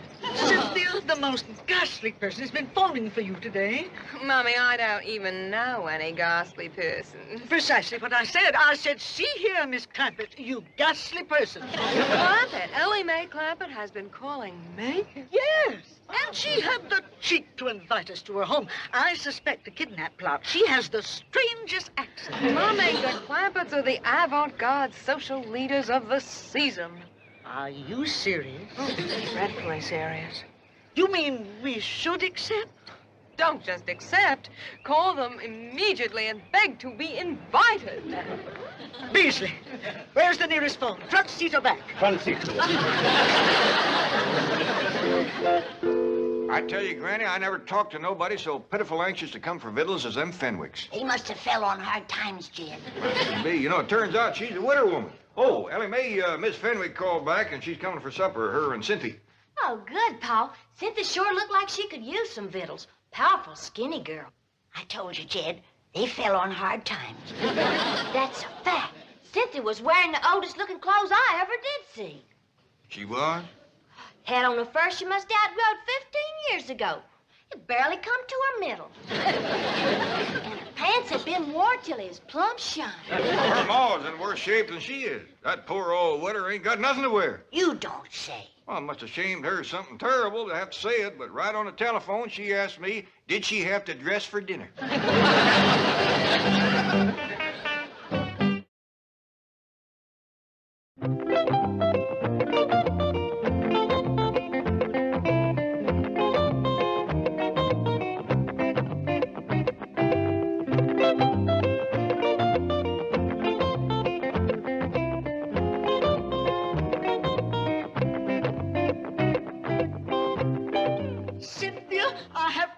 always tried to indulge your every whim. I've been a very generous and I've been a very understanding mother. But I refuse to go to dinner in blue jeans. Oh, Mummy. Either we go dressed in the height of fashion or I shall hold my breath until I turn purple. I think how that will go with this orange pinwheel. But dear, they're not showing blue jeans, not in Vogue, not in Harper's, and every couturier we've called has hung up on us. Now, how can they be fashionable? Because Ellie Mae Clampett has decreed it. Think of it, Mummy. We can wear them before Princess Grace and Jackie Kennedy. Ooh. Are they going to be at the Clampetts dinner? No, Mummy. And neither will we unless I can find some blue jeans. I best call Ellie Mae and explain why we're running late. Well, sure, Cynthia. You and your ma just take your time. That's all right. Bye. Paul, you sure was right about them folks being hard up. They's gonna be late because they can't find clothes to wear. Ellie Mae, you're thinking about the same thing I am. Take 'em some of mine. I had it done in a way that don't rob 'em of their pride. Jethro, I want you to drive Ellie Mae. She's going over to Fenwick's to take him some clothes. Oh, yes, sir. Oh, they can have some of mine, too. Mine, too? That's the spirit. Come on, Jethro.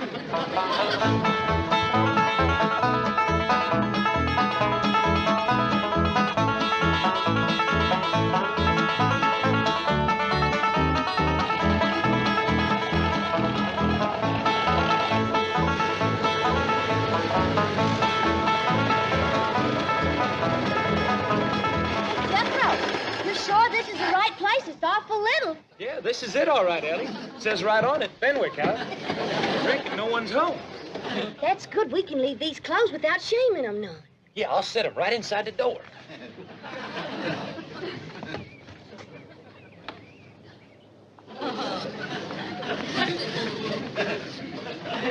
Look at Ellie. Just one teensy little room. And not a stick of furniture in it. Hey, and look. He's trying to grow a little garden right here in this box. No wonder poor Cynthia's so thin. There ain't enough in there to feed a baby rabbit. Cynthia! Perhaps we could buy blue jeans, already made, at what do they call it, a clothing store. Oh, Mummy. Well, you needn't be crude about it. The butler's buzzing. Yes, Jason. Mummy, are you expecting a caller? There seems to be someone at the gatehouse. No, dear. No, Jason. Mummy, the gatehouse. The gardeners sometimes leave work clothes there. Surely you're not suggesting that... This is an emergency. I shall dash right down to the gatehouse and have a look. Jason, have the car brought around immediately. It would have broke your heart to see where they live. Their whole house ain't no bigger than a chicken coop. They don't even have a place to roost. Not one stick of furniture. No fiddles except some little old greens that's trying to grow in a bar. Pitiful. Just pitiful. You know, I always wondered why the Lord give us so much, but I reckon this is the reason. He wanted us to share with poor, needy folks like the widow Fenwick and her young'un. Now, Ellie Mae brought them some clothes. Granny is going to give them some food. What they need now is furnishings for that poor little house of theirs. Now, quick, let's load up the truck before they get here. Granny and Ellie, you get some dishes and some eating tools. Jethro and me, you'll find us some furniture. I want you youngins to learn something now that I hope will abide with you for the rest of your days. The greatest joy of living is a joy that comes from giving.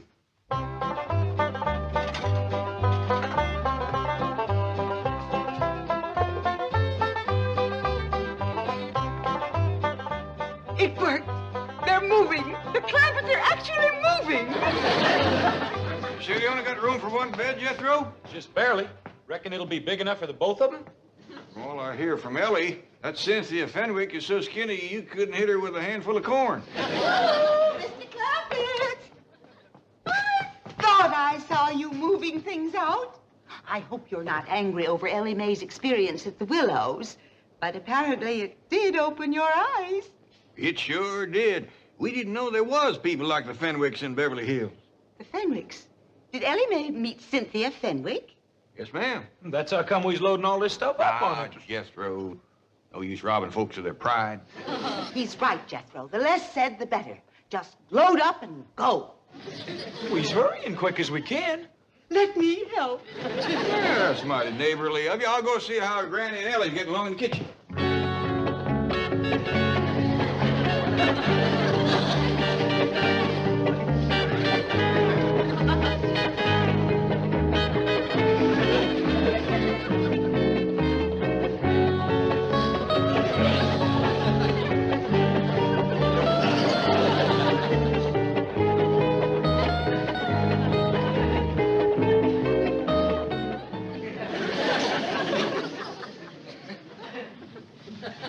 Mirror, mirror on the wall, who is the most understated and zen of all? You, Cynthia Fenwick, you little darling.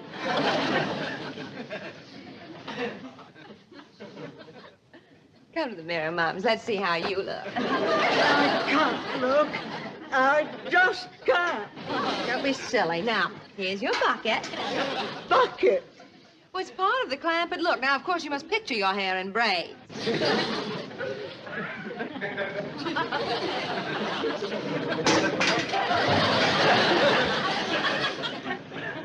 Really?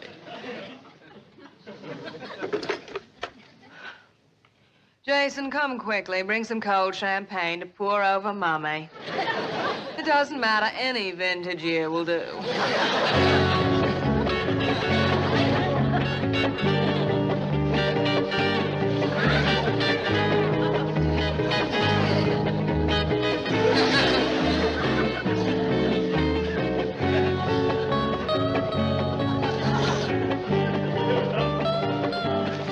By doggies, I never seen a woman so overcome with the spirit of giving as Mrs. Drysdale. She's still toting things out. I wish she'd get the spirit and start giving some of her own things. If she don't let up soon, I may hint about that. Jed Clampett speaking. Oh, howdy there, Miss Cynthia. Y'all coming over today? Well, I'm afraid Mummy's not well. Might we have a rain check? Why, you betcha you can. Just a minute. Granny, you gonna rain tonight? All the signs point to it. Granny says yes. You'd best keep your maw inside and in the dry tonight. Yes. Well, I shall. How about tomorrow? Just a minute. How about tomorrow, Granny?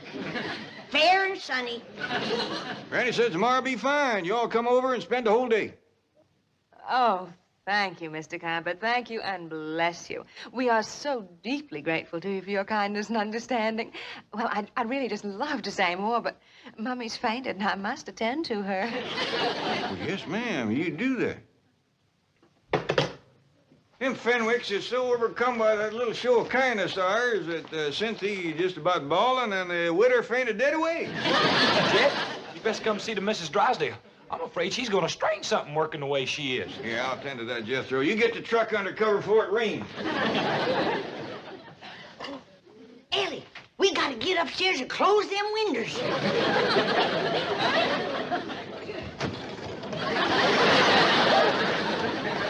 Whoa, whoa, Miss Drysdale, hold on there, hold on. Tomorrow's another day.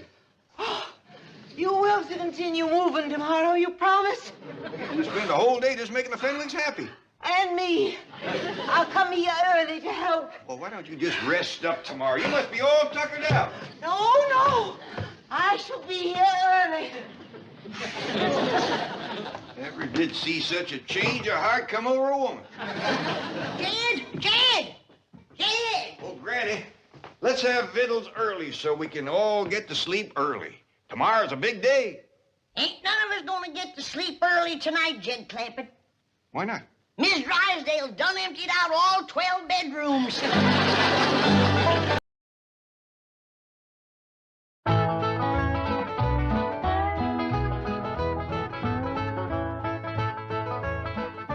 That's fine right there, Mr. Brewster. Jethro! You can start bringing them things out now. Oh, boy, I can't wait to get back to California. I ain't been warm clean through since we got here. Jethro, take it easy.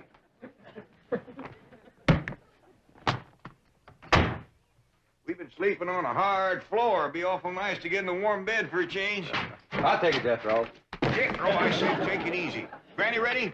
Yeah, she's just putting on her gaiters. I'll bring her right out. Well, I hope you'll come visit us in California. We'd be mighty glad to see you, especially Pearl. Her and Jethrine's coming to stay with us. Big overgrown.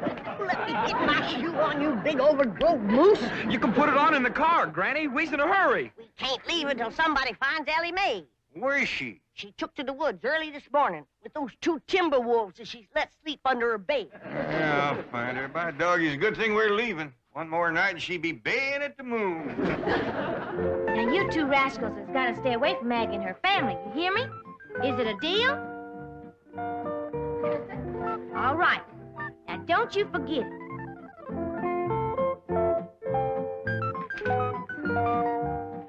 You seen 'em, Maggie. Give their word. What's more, Frida's gonna keep an eagle eye on 'em. And if they goes to pestering you, she's gonna snatch 'em both. Ain't you, Frida? I wish you could come to Beverly Hills and live with us. But I reckon it'd be too long a trip for you and your young'un. But I'll come back and see you in the spring. Ellie Mae, Over here, Pa. you got them wolves with you? Oh, they won't pester you none. And that no-biting promise goes for my pa, too. Hello there, Maggie. Ellie, honey. Mr. Brewster's waiting, and we got to pick up Pearl and Jethriene and drive clean to the airport. St. Pearl and Mr. Brewster are getting married? Well, no, not yet. Maybe never. But Pearl's satisfied. Everybody in town's seen him propose to her. Now she can leave town with her chin up and her head thrown back, proud and happy. I'll bet you Cousin Jethriene ain't happy. She says she ain't going to California and leave her sweetie Jezbo to Pew. She's powerful in love with that little feller. Yeah, I reckon Jethriene will do pretty much what her ma tells her to. That Pearl's a mighty strong-willed woman.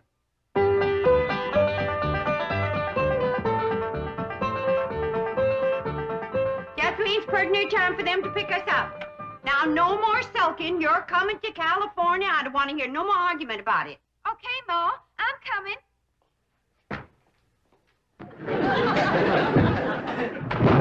What in the world have you got there? It's a trunk, Ma. Well, I can see that, but what you got in it?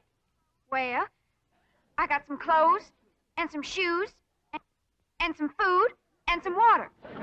I forgot the water. Water, why did...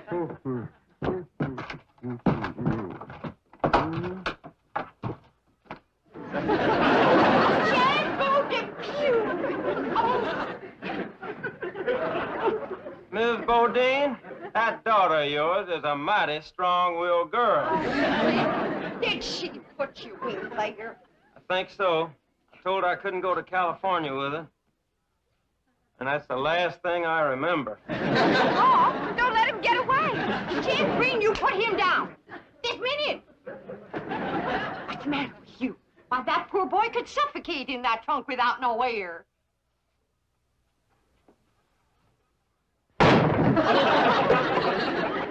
Jethriene, am I gonna have to take a switch to you? Jethriene, honey, like I told you, I can't just pick up and go. I got a big business going here. Well, couldn't you be a traveling salesman in California? Darling, it's taken me years to build up this territory. And this is my big selling season. Well, I can knock down $100 in the next 2 or 3 months. And the fella don't walk away from a gold mine like that. Talking sense, Jethriene. But Uncle Jed's a millionaire, and Cousin Ellie says they got plenty of room in that mansion. He could stay there with us. Jethriene, I got my pride. Well, I'd rather die than take charity from my sweetheart's kinfolks. Oh, but sure, you can write to one another. Of course. And I'll be here when you get back. Oh, there they are. Now, Jethriene, you get ready to leave.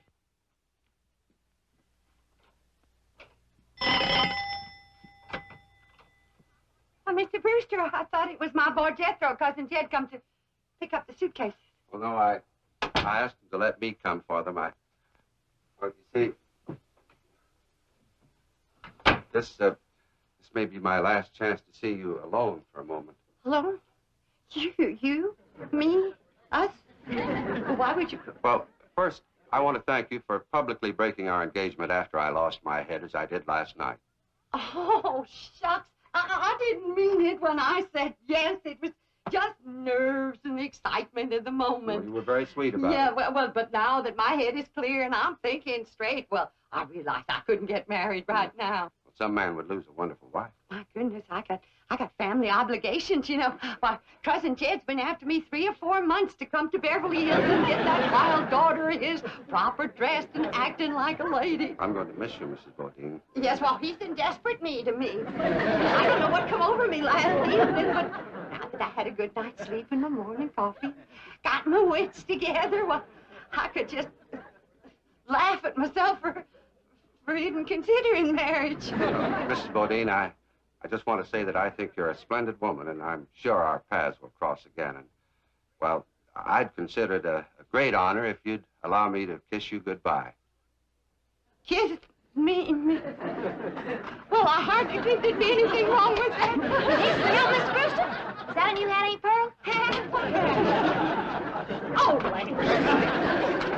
Ellie Mae, look, Jeffrey's in there saying goodbye to her sweetie, Jasbo Depew. So why don't you go in and say goodbye to him, too? Huh? All right. I ain't never met him.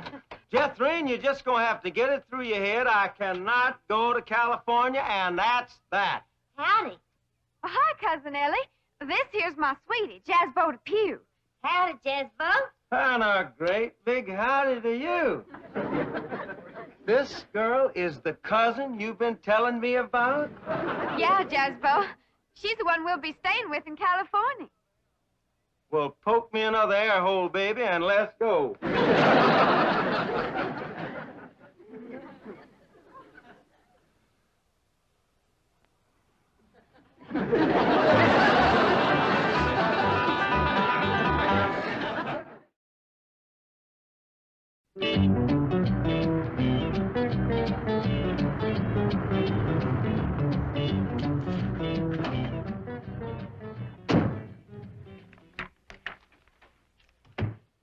Good morning, Chief. Morning. Well, I just had a call from Brewster in Tulsa. The Clampetts are on their way home. Jethro? Oh, I mean the Clampetts. Yes, and they're bringing a cousin and her daughter along. That'll be 6 of them. I think I'd better order an extra limousine. Chief, if I may suggest, the personal touch is very important to these people, and they are the bank's largest depositors. I would be happy to volunteer my car, and myself, I can take at least half the load. Jethro. And the luggage. See, Chief, I have bucket seats, and Jethro is quite a bucketful.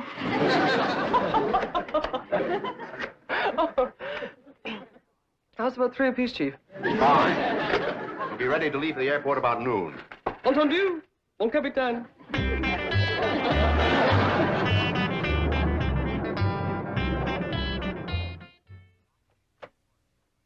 Time to leave for the airport, Miss Hathaway. Right.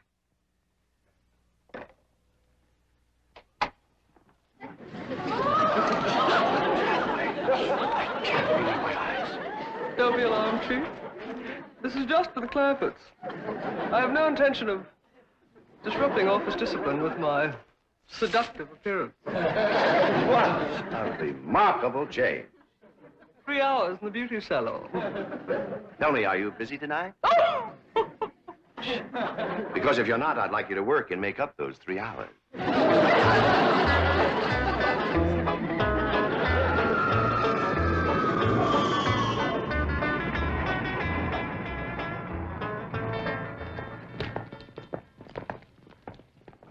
They could have missed the plane. Oh, impossible. Brewster phoned me after he put him on board. Oh, miss, are there any more passengers aboard? Yes, there are 6. Well, they appear to be hillbillies. Was anything wrong with them? Oh, no. You see, we served lunch before we arrived, and they refused to leave the plane until they helped do the dishes. And we served 120 lunches. Well, here they come. Flight 201 for Chicago and New York is now loading at the East Concourse. Oh, thank you for sharing your food with us. Thank you for doing the dishes. You sure you don't want us to wash the windows? It won't take long if we all pitch in. Thank you. Drysdale, howdy. Welcome home, Mr. Clampett. This here is my cousin, Pearl Bodine. Oh, howdy, Mr. Drysdale. Oh, Excuse my wet hand. Oh, it's quite all right. Well, how did you enjoy your plane ride? I don't believe it. I plain don't believe it. It's a miracle. Oh, well, it ain't nothing. You ain't seen nothing, Pearl. Wait till we ride on that escalator. Yes. Well, my car's out in front, Mr. Clampett. Come on. Mon amour. That ain't my name. Who are you? I am a wild and mysterious gypsy. I have come to take you away to my gypsy camp. You got some food there? Well, I can't stay long, but I am kind of hungry. Helping wash all them dishes give me quite an appetite. Jed, them stairs is moving. We're having a California earthquake. Pearl, them stairs are supposed to move like that. What for? I don't know, but that's what they call an escalator. Only thing is, last time we was here, they was moving the other way. Well, come on. Well, we ain't gonna get on them crazy stairs. Oh, come on, Pearl. Once you're on there, you like it. Welcome home, Ellie Mae. Howdy, Mr. Drysdale. Welcome home, Granny. Thank you. Well, where's Jethreen? Last I saw of her, she was still eating. Well,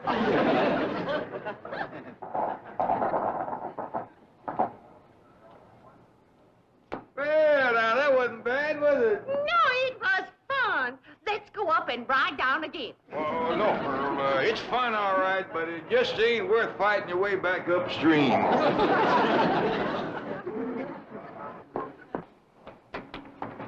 Jed, this place is haunted. A ghost just went through that door. That ain't no ghost, Pearl. That's what they call, electric eye. They got them all over out here.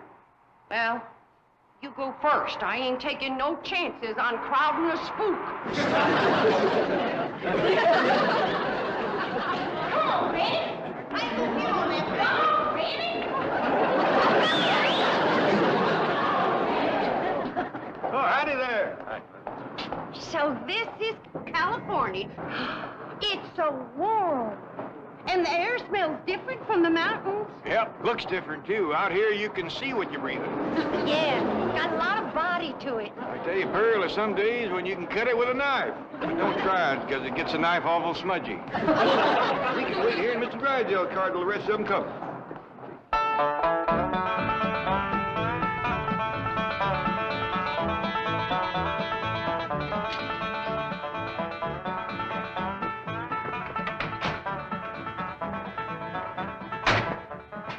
I'll go with Martin and take the luggage around to the service entrance. I can't believe it. I've seen pictures, but I just can't believe it. It ain't real. It's real, Ma. Jeffrey, don't you knock no holes in your Uncle Jed's mansion. Ah, she can't hurt it, Pearl. Wait till you see inside, Pearl. It's the biggest bunch of indoors you ever did see.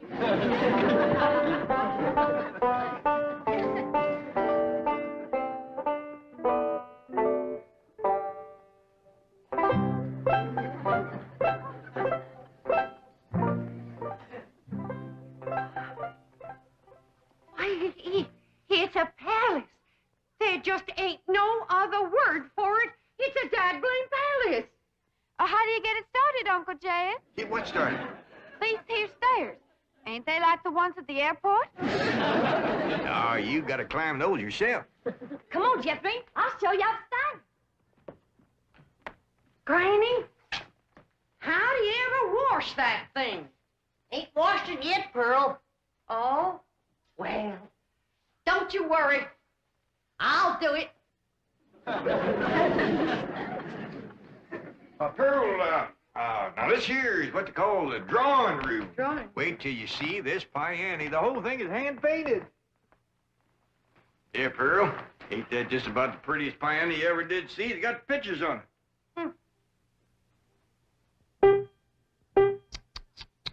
Look at the dust. Granny, did you run up them curtains? No, they was here when we came. Well, as soon as we get settled, I'll run up some new ones. Them windows ain't been washed in weeks. Well, Pearl, you know, it's a mighty big house. It'd take a miracle woman to get it all done. Looks like I come just in time, huh? Where's the kitchen, Dad? I'll show you. 32 rooms in this house, and something tells me it ain't gonna be big enough.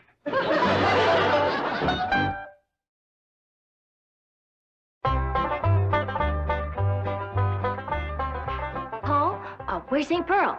Well, her and Granny's in that little room they call a butler's pantry. This is a nice enough kitchen, Granny, but it sure ain't as big as you led me to believe. Pearl, this is the one with the stove. The stove is... This here's the barest cupboard I ever did see, but I reckon if you ain't got a stove, you don't need food. This room... Well, Pearl, what do you think? Well, I think I should have brought my coal oil stove. For your information, Miss Pearl, we got gas. Well, I don't wonder. Nothing but uncooked food. Your pump is stuck tight. It ain't been used so long. Pearl. No, Granny, we got a lot of work to do to get this kitchen in shape. Granny, did you tell Pearl this is the kitchen? I ain't been able to tell Pearl nothing. She won't quit flapping her trap long enough. Pearl, come on. This here's the kitchen. That there's what they call a pantry. My stars and God. What? A person could feed an army in here. Well, the way those two young'uns of yours eat, that's just what you'll have to do. Pearl, look at this stove here. All you have to do to get fire is turn one of them little things right here without lighting no matches nor nothing. Now, look at here. This here lights this in here. And this one lights this one. And this one lights this in here. And this one lights this in. What do you think of that, Pearl? I declare, I'm just speechless. That'll be the day. Look at this ice box here. This takeaway. You ever seen anything like that before? Look at that. Well, I don't like to mention it yet, but somebody left the light a-burning in there. I reckon some people just don't care how they waste other people's money. The light comes on when you open the door. You don't say. He pert near didn't with you pounding your gums. Hey, Pearl, Jeffrey wants to know where's the suitcases, especially the big one with the sandwiches in it. Well, Jethro said he'd bring in the suitcases. Jethro. What happened to my boy? Where's Jethro? Well, the last time I seen him, a dark-haired gypsy woman was taking him away. A gypsy's got him. My baby's been carried off by the gypsy. Don't worry, Pearl. One meal and they'll carry him right back. They might have a little bit mixed up. Besides, Jethro is big enough to take care of himself. Yeah, Mama's in here. Come on in. My baby, where you been? With the gypsy woman? We stopped to get something to eat. I told you one meal and they'd bring him back. You gypsy kidnapper. I'm gonna snatch you both. Out of the way. What you doing being a gypsy? Just a little harmless fun, Mr. Clampett. When Jethro failed to recognize me, I couldn't resist continuing the masquerade. Ma, this here's Miss Hathaway, Mr. Drysdale's secretary. I'm happy to know you, Mrs. Botine. I have brought your son back safe and sound. Well, thank you. Yeah. Is your hair back? How about staying for supper, Miss Hathaway? Oh, I wouldn't want to be any trouble. Well, I figured with company at the table, there wouldn't be so much trouble. Wait till you taste Granny's sweet potato pie. Ain't nobody can make sweet potato pie like my ma. Now, they is both very fine, extra good cooks, but Pearl not knowing her way around the kitchen, I reckon... Oh, well, don't you worry none about that, Jed. I'll have this kitchen put in order in no time. It ain't out of order. Ellie, you get rid of the ants. I'll start the cooking. What ants? Start with your Aunt Pearl. Well, I like that. I'll bet you won't like what I'm going to say next. Girls, I got an idea. Now, Pearl, you know there ain't nothing more soothing and appetizing than a mess of piano playing and sweet singing before supper. But I figure a body can't be doing that and cooking at the same time. No, I don't think they hardly could, Jed. Right. Now, if somebody will get Mr. Drysdale, we'll all sit around while supper's cooking and listen to the kind of music that has made the name of Bodine famous from Oxford to Eureka Spring.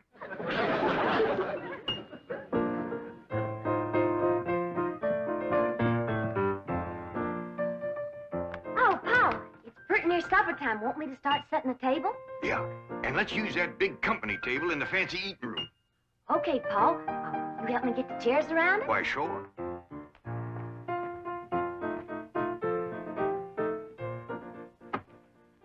door open so as we can hear the music. Okay, Pa. I'm kind of glad we got company so we can show off this fine eating table. Yeah, we ain't used it since Thanksgiving. Has Granny figured out a way to get this tablecloth unstuck yet? No, she ain't, Pa. She even tried to steam it all. She couldn't get it loose. She said if she didn't know better, she'd think somebody stuck it down on purpose. Well, I'm glad I got all my pot passers notched. It's gonna come in real handy. See? If you find out there that you want, you can reach for it and get it or pass it without bothering the fellow sitting next to you. Yeah, the good thing about this table is things can't go a-sliding off. Oh, I gotta tell Granny. Since we're gonna use this table, she can leave the victuals right in the pots. No, he's Pearl getting fancy.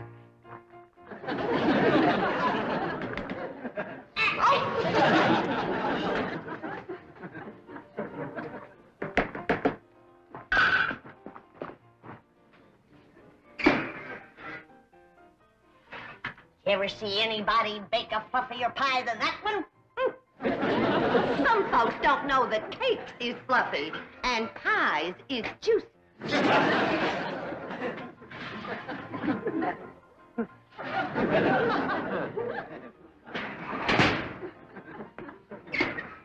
It fell. You did that on purpose, Pearl Bodine.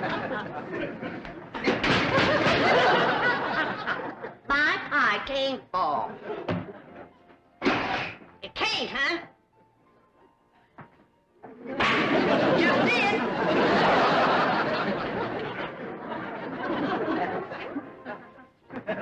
Granny! Pearl, I ain't never heard you play the piano any prettier than you're playing that right.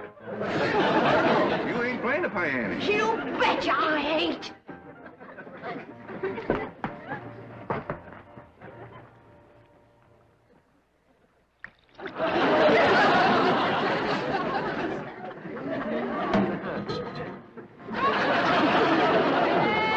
Before the battle, Mother, I am thinking most of you. Just before the battle,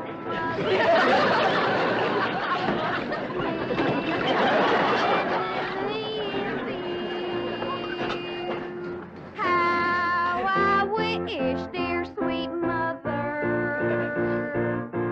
you were here beside me. I feel the same way, Jethrine. Mr. Drysdale, have I got enough money to take everybody out to a nice eating place? Mr. Clampett, with your money, you can buy the finest restaurant in Beverly Hills. Before the battle's over, that's just what I might have to do. Come on, everybody. That's Sam Hill. Well, this wasn't here when I left this morning. Drop your gun and reach for the sky. Drop it and reach. You tell me what's going on here. Give the password. Darnation, Granny. That ain't it. Enough of this foolishness. Well, I had to make sure you weren't the enemy in disguise. When you're feuding, you can't be too careful. Feuding? With who? With the Beverly Hills smog goomers. And I didn't start it either. Here, read that. You are hereby notified. It says when I make soap in my kittle out back, that I am creating a smog hazard. You will immediately cease. It says if I don't stop making soap, I'm going to get arrested by the smog commissioner. The violation of the When above. the Beverly Hills say I can't make soap, then I say it's time to fight. Well, ain't you going to read it? Yeah, when my eyeballs stop bouncing. Jed, don't tear it down. Talking, not shooting, is a way to settle these things. Jed, we can't let them stop me making soap. Well, I aim to see about that. Now, you tell Jethro to come out here and help me take this down. He can't. He's busy making a feud. Granny, have you got that boy all steamed up thinking there's going to be a feud? I can't remember whether I mentioned it to him or not.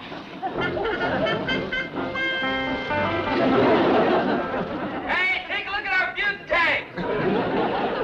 I guess I did mention it to him. But, Jed, The right to make soap is one of the 4 freedoms, and we can't let it get trumped on. Granny, there ain't gonna be no feuding. You just trumped on another one. Hey, boy, lift this up. I can't. What do you mean you can't? Fooled you. Take a look. I got levers hooked up to the shift on the pedals so that I can drive and shoot from in here. What do you do about steering? Oh, this here's a tank, Uncle Jed. It ain't got none of them luxury extras. Come on out of there, boy. Yes, sir, Uncle Jed. As soon as I find the opening. Jed, if I can't cook up my homemade lye soap, I'd just as soon die. Granny, I told you I was gonna talk to somebody. Jethro? Uncle Jed? What is it, boy? The steering weren't the only luxury extra I forgot. What was the other one? The door. Are you sure? Yes, sir. I'm sure. I'll go around back and fetch you a crowbar. And Jed, we don't need no tank. Just one look at my shotgun and that smog commissioner will back right off. Granny, go out in the kitchen and get you a nice cool glass of buttermilk. There ain't gonna be no feuding. Granny, whilst I'm waiting, I'd sure like a cold glass of that buttermilk. Of course, I'm gonna need an extra long straw.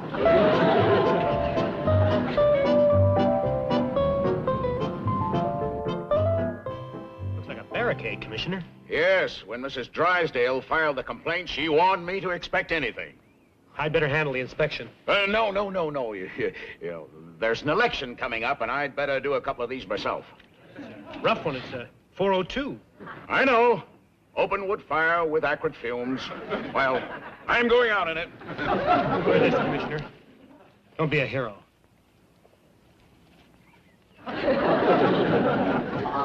Everybody knows the talking comes after the fighting, not before. Smog goomers. You might need this fire extinguisher. Thank you. And, Commissioner, good luck.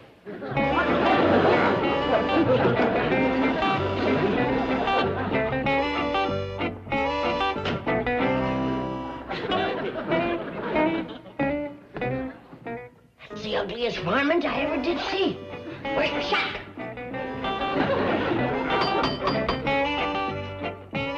Come in, honey. Mr. Clampett? Drop it!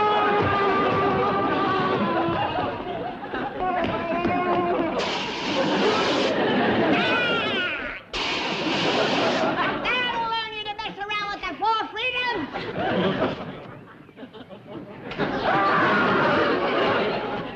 Get going! There's some kind of an animal in that cage! Here comes the guy with the crowbar! Let's get out of here!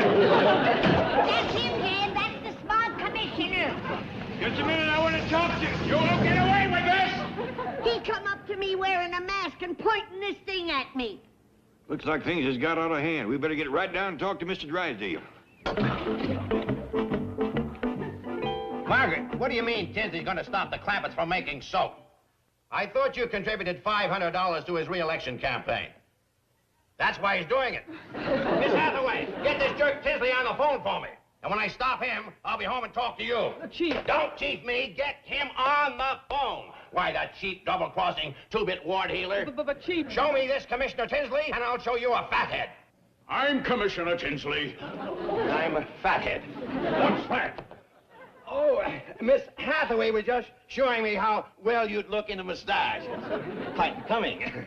Erase this, Miss Hathaway. I'll come right to the point. I understand J.D. Clampett is a client of yours. He certainly is. Oh, I just remembered. I have here a $600 contribution for your re-election campaign. Well, now that's very public-spirited of you, Mr. Drysdale. Thank you very much. That's my pleasure. Now, I'm sure you want to forget all about the Clampetts and this silly soap making. No, I won't. What? Not only are they contributing to smog, but just a short time ago, I got chased from their house at gunpoint, threatened with a crowbar, and grabbed by their pet gorilla. Well, I admit they're not much at entertaining. Listen, Drysdale, if these people don't cease all burning immediately and destroy their soap-making apparatus, I'll make sure they're thrown into jail. Wait a minute, Commissioner. That's all I gotta say. Goodbye. What about my contribution? Oh, say thank you again.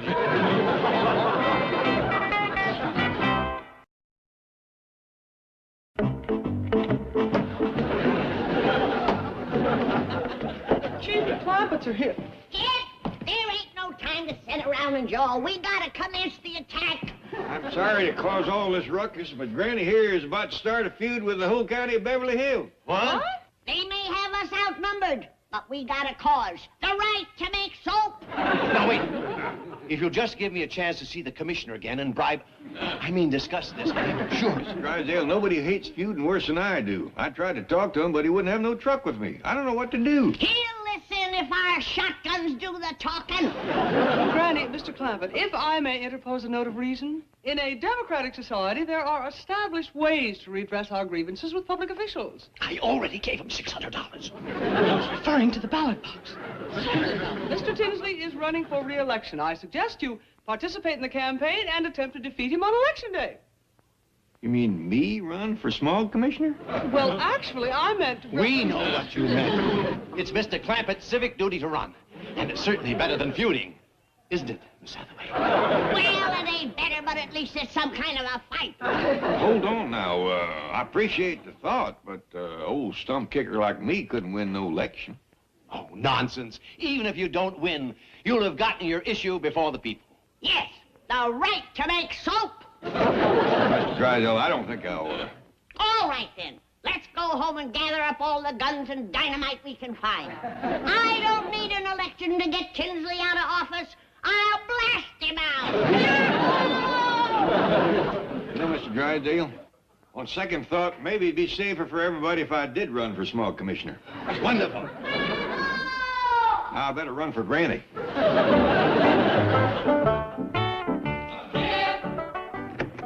Hey, Uncle Jed, I'm back and we got this election in the bag. Now, take it easy. The only reason I'm doing this is to save Granny from Beverly Hills and Beverly Hills from Granny. Well, wait till you see what I got for the campaign. You're going to be a shoo-in whether you like it or not. The only thing that matters is keeping Granny's mind off her shotgun.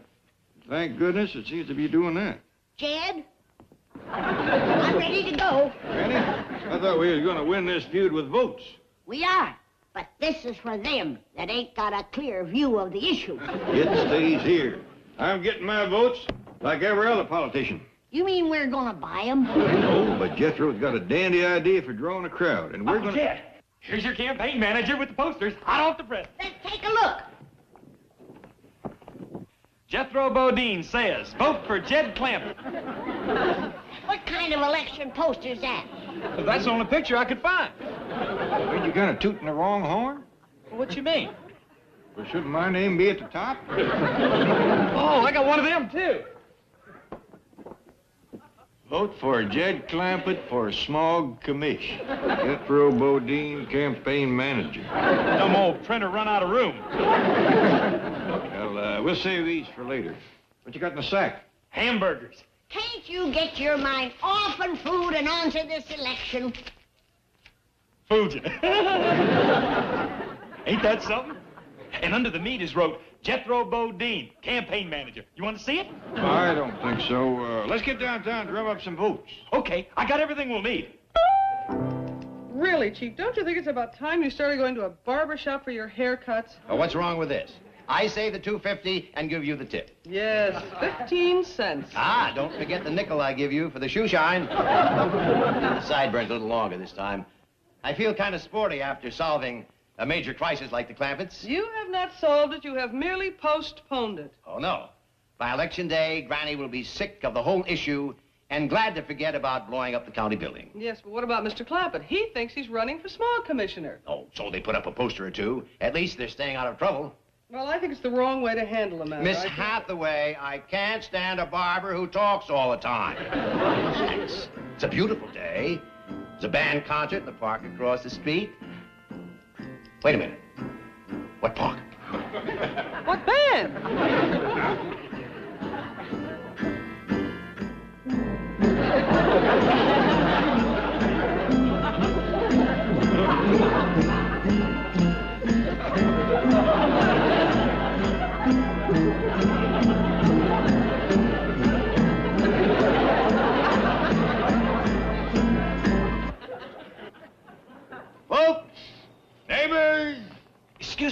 Jed, that folks and neighbors just ain't got no class. You give me a little while, I'll write you a real speech. Mr. Clampett, what are you doing? Well, we're campaigning, Mr. Drysdale. Gee, I hope we didn't interrupt your lunch. Boy, you sure must be a sloppy eater. We heard you praying and came right down. We're drumming up a crowd so Jed can say a speech. And it's heartwarming to see how the people's ready to support me. They are? Why, every time we play, folks try to drop money in my tambourine. But we don't need it. Jed stands ready to sink all of his $62 million in this campaign. All right, hit it. We've got to get them off the street. They'll be arrested. Perhaps if we suggested a campaign rally. Good idea. Mr. Clampett, you ought to start your campaign with a rally. You know, a speaker stand, flags, crowds, the works. Well, all right, Mr. Drysdale, if you don't mind us stopping traffic along here. Oh, not here! At your house, to show them you're a homeowner and a family man. Yes. Hey, that sounds like a good idea, Uncle Jed. I'm his campaign manager. That might be fun at that. Well, don't you worry about it, Mr. Drysdale. We'll take care of everything. You just go back to your spaghetti or whatever it was you was about to eat. Bye. No, Now you run along. There ain't nothing worse than cold spaghetti. When do we want to have a rally, Paul? This afternoon, Ellie. I'll get some sheets to hang on the side of the tank. I mean the truck.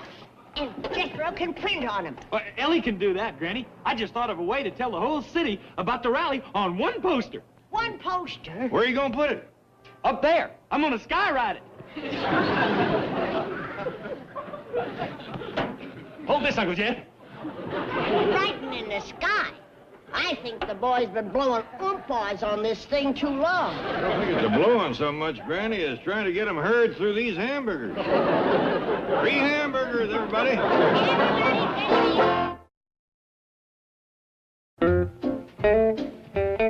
That's just dandy, child. Well, I want to be all done before Paul gets back. Ellie, go on in the house. Here comes the smog commissioner. Well, I'll help you fight him. No, he's all alone. Maybe I can talk him into conceding the race a little early.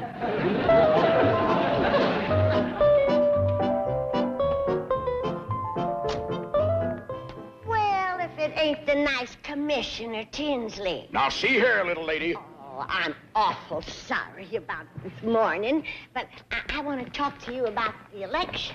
Oh, that's why I've come up to this zoo again.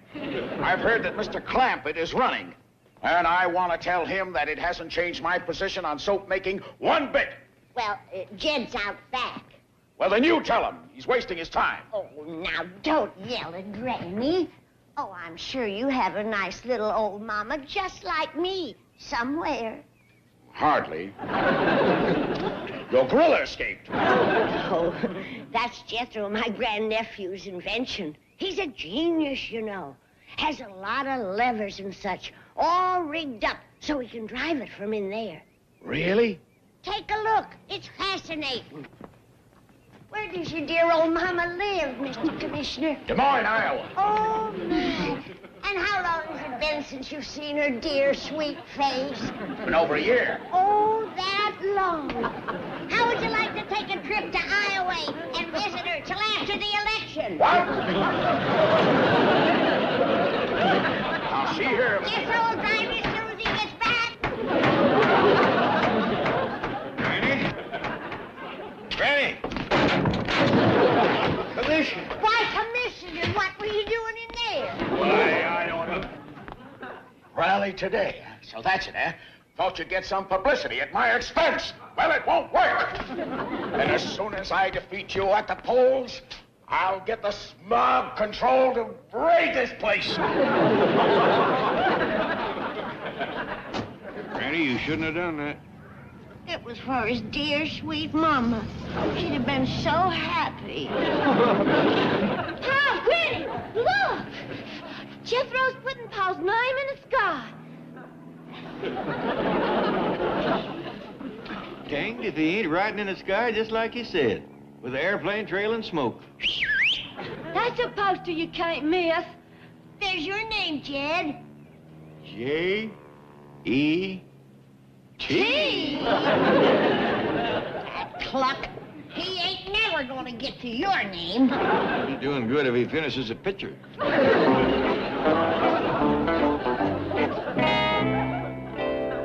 What do you see, Chief? Just some skywriting plane spelling out J-E-T-H. Probably some new diet drink. Oh, let me see. No, forget it. You've got a big problem on your hands. I? Getting me out of the mess I'm in. How could I know that Jed Clampett was actually going to campaign? Well, as long as he is, why not try to shape him into a somewhat acceptable candidate? Are you kidding? He's not political material. He's honest, straightforward, trustworthy.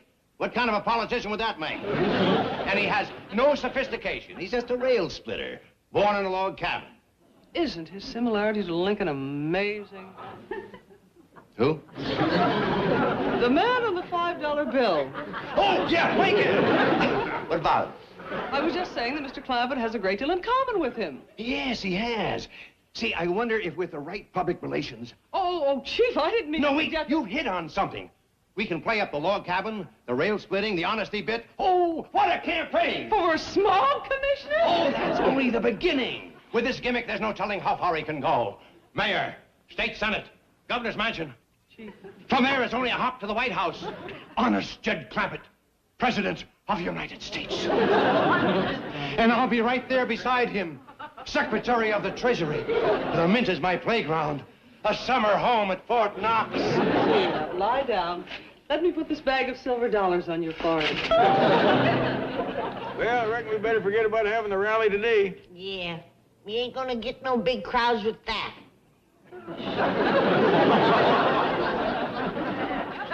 Jethro's lost without an eraser.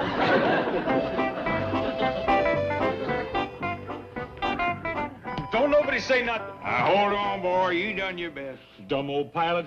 He weren't no help spelling at all. Couldn't draw neither. Don't take it so hard. We'll have that rally. Yeah, but I was all ready for it today. Done got a speech wrote up for you and everything. Ellie Mae, go and see, can you cheer him up? Yes, sir, Paul.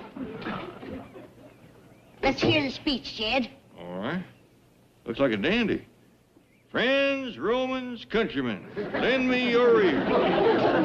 Got a nice ring to it. Yeah, the boy ain't much good at drawing, but he sure can write good. Read the part about making my soap. All right, here it is. To make soap or not to make soap? That is the question. Doggy.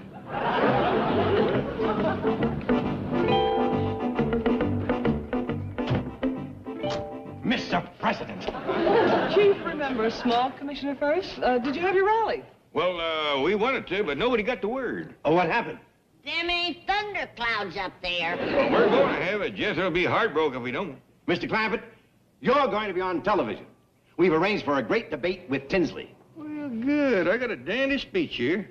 No. This is a debate, and I know just how we can nail him. I had him nailed in the back of the truck. What were you saying, Mr. Drysdale? Anti-smog devices. During Commissioner Tinsley's 3 years in office, he failed to come up with a single device to eliminate contaminants from automobile exhausts. Well, I hope that ain't part of the job. I couldn't build one either. No. I meant... I bet Jethro could. Yeah, I'm going to put him on that. He's a genius when it comes to inventing things. Good. Well, I'll pick you up tomorrow for the debate. Oh, and I have some things in the car for you. Help me, Miss Hathaway. I hope you get to say your speech. So do I. Listen to this. Soap by any other name would smell as sweet. That's beautiful. Jed, it's almost time to go to the TV studio. We're all ready to go. Well, you've been primping them long enough. Granny, may I present the next small commissioner of the county of Beverly Hills?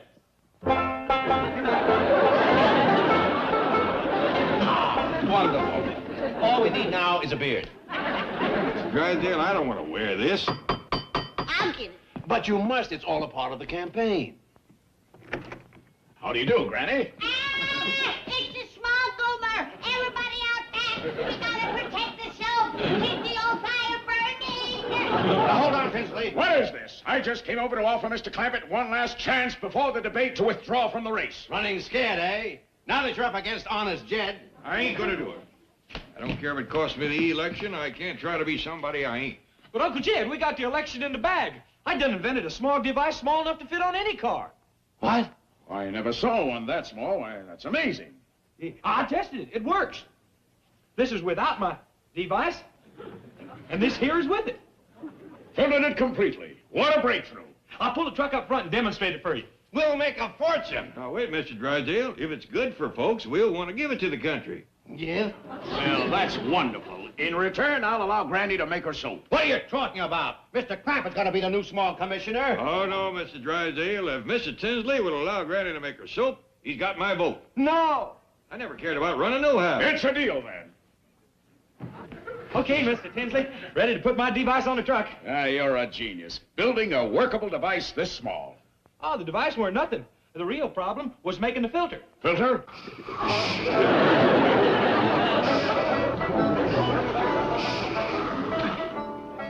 That's the filter? Yeah, you ought to see it before I got it down to size. Great Scott. And you ought to hear the speech he wrote.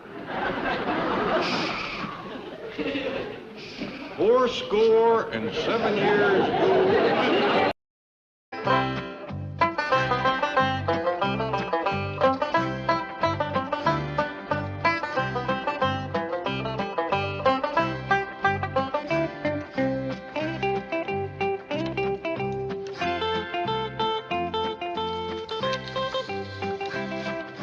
Can you stuff a turkey good, Billy boy, Billy boy?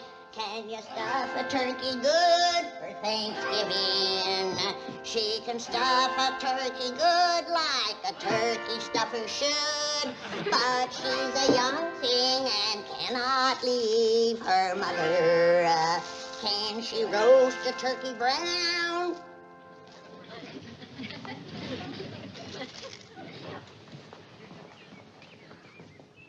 Don't pay no attention to what Granny's singing, Turkey. Where'd you go? Here, Turkey, Turkey. Here, Turkey, Turkey. Don't be scared. Granny don't mean no harm. See, I brought you some nice stuffing. I mean bread. Is she fixing gravy too, Billy boy, fixing giblet gravy too for Thanksgiving? Yes, she's fixing gravy too, like her mama used to do. She's a young thing and cannot leave her mother. Can she bake a pumpkin pie, Billy? Hold on, Ellie. Oh, morning, Pa. What you got there? Oh, this here's a raccoon named Elmer. Ellie Mae. Yes, sir, Pa. I know that's a raccoon named Elmer. What you got in the sack? What sack?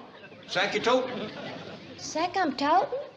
Yeah, the sack that turkey just stuck his head out of. Don't just stay out of sight. Hey, come here. Yes, sir, Pa.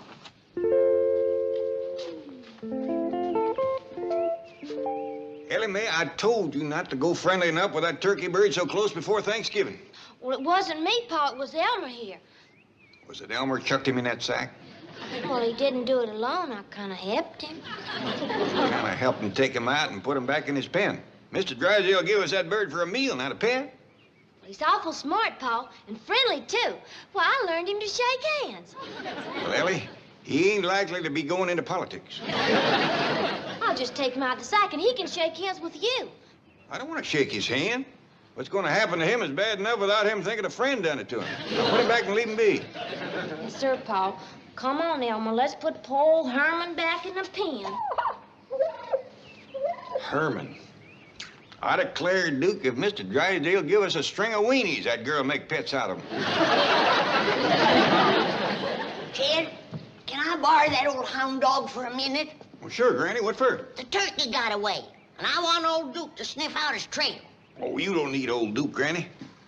Yes, I do, Jed. My nose ain't what it used to be.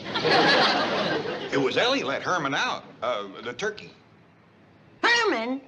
Don't tell me she's making a pet out of our Thanksgiving victuals, is she? No, she's putting him back. Well, that's better.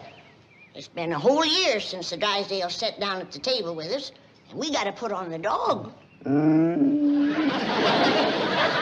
But don't worry, Duke. When folks says they're putting on a dog, it just means they're doing things fancy. Yeah, Duke. Like dressing up in your Sunday go-to-meeting best and having victuals in the fancy eating room.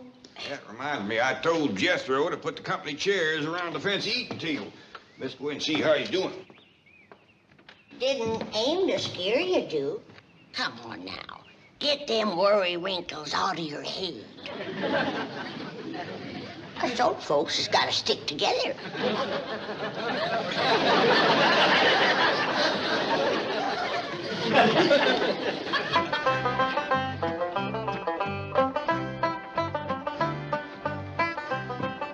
Uncle Jed, Granny, Ellie, me, Mr. Drysdale, Mrs. Drysdale, Miss Jane. How's it coming, Jethro? Oh, fine, Uncle Jed. My doggy, there's one thing you got to say about the folks out here. They believe in building a good, strong eating table. Why, you could serve up a whole barbecued steer on this thing and not bow it down. Oh, yes, sir. Hey, you remember that little feller that came home from school with me the other day? Yeah? Well, he says this here room is what you call a billiard room. And this here table is what you call a billiard table. And you know what I got figured out? What? This here rascal must be what you call a billiard. Well, doggies. I always wondered what that critter was. Mean looking, ain't he? That's a fact. Judging from the size of his head, it must be monstrous big. I reckon that's why they had to build an extra strong table. You reckon we can shoot one of these sometime?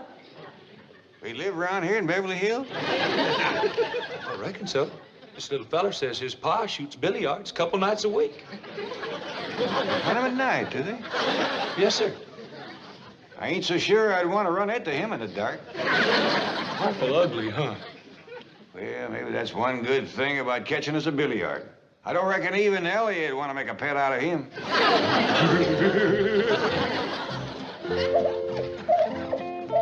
What's that turkey doing in my sink? Well, he's just watching me stir him up a pan of grits, Granny. With my gravy? He's right partial to your grits and gravy, Granny. Why, he'd like to shake your hand. Well, I'm mighty pleased. Get that bird out of here. And I don't want to see him in my kitchen until he's dressed and ready for the oven. Well, that kind of talk gets him all scared. Granny was just a-greening you, Herman. No, I wasn't. Now, you take him out to the pen like your pa told you, and take his last meal with him. Shake hands with the turkey. I ain't grabbing no drumstick that grabs back at me. Look, Granny, Herman's a-strutting his feathers for you. Both of you, get out of here. Well, Granny, I'm ready for that gobbler. Oh, praise be. If we leave him around Ellie much longer, he'll be wanting dessert and coffee with his meals. All right now, Herman. You ain't gonna let him scare you no more. Is it a deal? Attaboy. Now, you do your best to make friends with everybody. Oh, Hallie Mae, would you do me a favor? Well, sure, Paul. Would you, shinny up that walnut tree out back there and pick me a nice big sack of nuts? I sure will, Paul, and you can visit with Herman. Yeah. Hmm? Well, now, Herman, Mr. Gobbler, I reckon the quicker we get this over with, the better. Oh, I'm sorry. I don't usually refuse a hand offered in friendship, but in this case, I just got a feeling it wouldn't be lasting.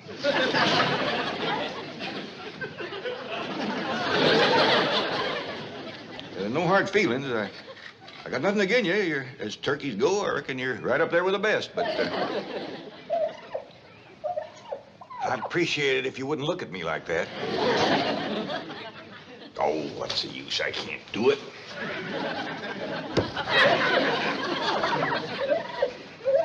Reckon we just gotta shoot us one of them billiards for Thanksgiving.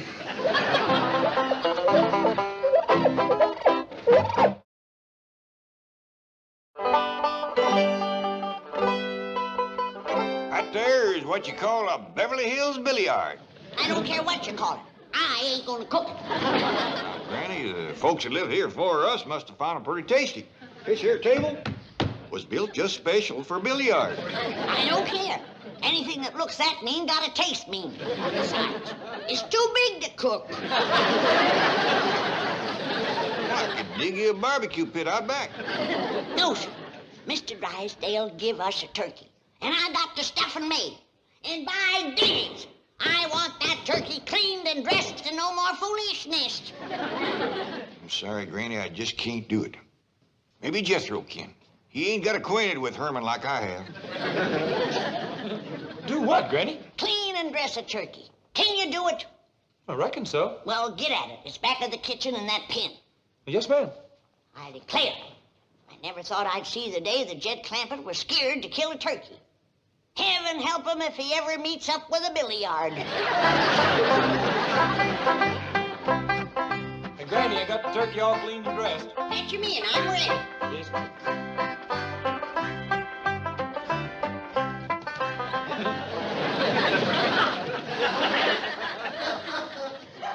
Put him in the pan.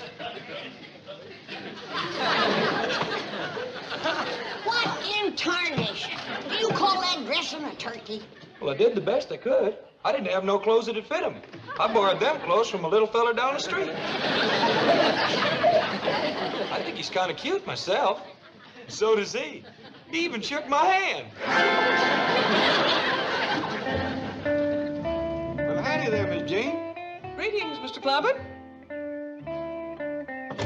I wonder if I might borrow one of Granny's ancient outdoor cooking pots. Well, you bet you can. But ain't you taking Thanksgiving victuals with us? Oh, yes, indeed. I merely wanted to borrow the venerable vessel as a photographic prop.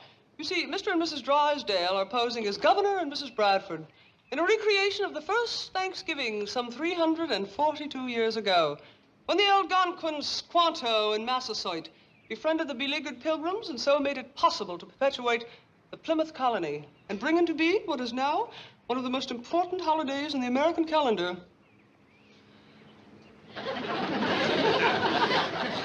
What was it you wanted again? Hot. Oh, yeah. I'll fetch you right out.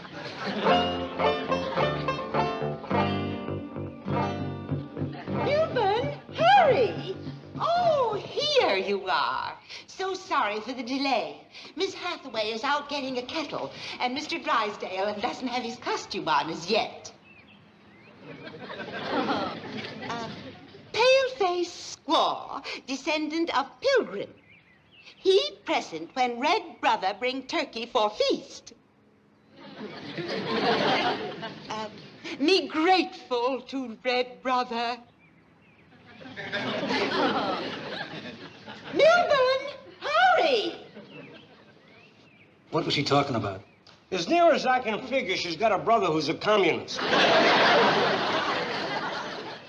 What nation you from?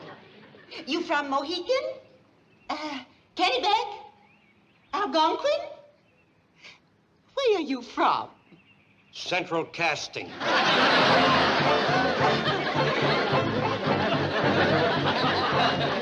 There you are, Miss Jane. Now you got somebody to help you unload it over to the Drysdale? Oh, yes, and thank you. I'm so grateful. My pleasure. See, maybe you can tell me something. Gladly. Whereabouts would a fella go around here to shoot himself a billiard? Billiard? Oh, you mean the game, shoot billiards? Yes, ma'am. Ordinarily, one would go to a billiard parlor. A parlor? Indoors? Definitely. Oh, not a parlor as you know it, Mr. Clampett. No, it's a large room with several tables, and people come in and shoot billiards. Indoors? Yes. You see the tables on which... Oh, wait a minute. You have one in your billiard room. Yes, ma'am, and I got to say it's the ugliest thing I ever did see. Well, that's a matter of individual taste. They're quite expensive, and many Beverly Hills mansions have one. Usually you'll find them in the playroom or the game room or the billiard room. But they keep them in the house. Always. Sure would have figured billiards for outdoors. Never out in the weather, no. Oh, Drysdale's are waiting. I'll see you later. Yes, ma'am. Bye.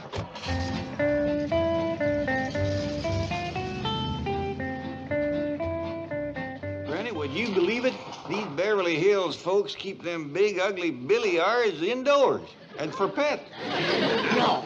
Yeah. Don't that take the rag off in the bush? It sure does. Now you go and take the head off of that gobbler. I just can't do that to a critter that keeps wanting to shake my hand. What is the matter with you? Why, back home you used to bring home a great big gobbler every Thanksgiving.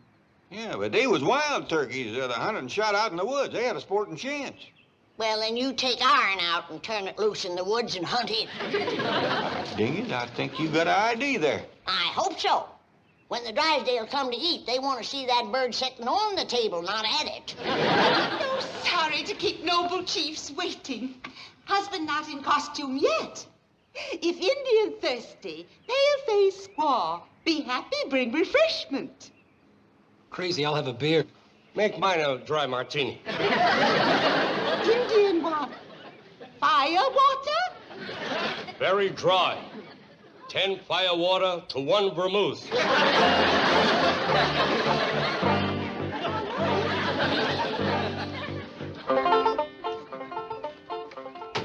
where y'all going with Herman? Oh, Jethro and me's taking him out in the woods to go hunting. Oh, good, he'll like that. Hey, you want to go hunting with us, Ellie? I brung Granny's shotgun. Well, no, Ellie can't do that. She's got to take them walnuts into her granny. And then she's got to go find her granny some hickory nuts. Well, where, Pa? I ain't seen a single hickory tree on this whole place. Well, why don't you try over to the Drysdale? They might just have one. Yes, sir.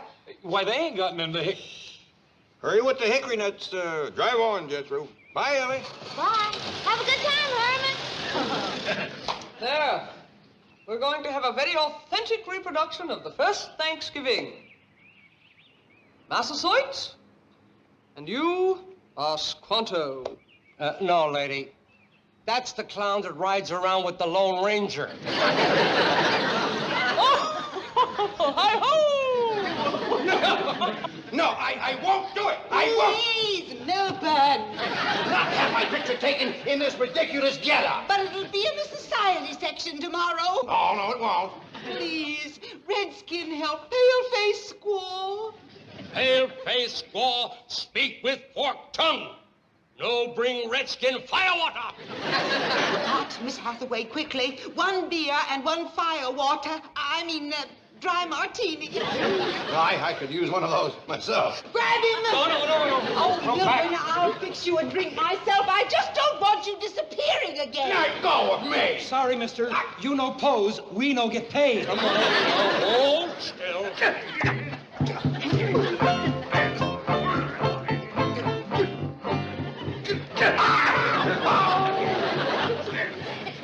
Can she roast a turkey brown? Billy boy, Billy boy. Can she roast a turkey brown? Charming Billy.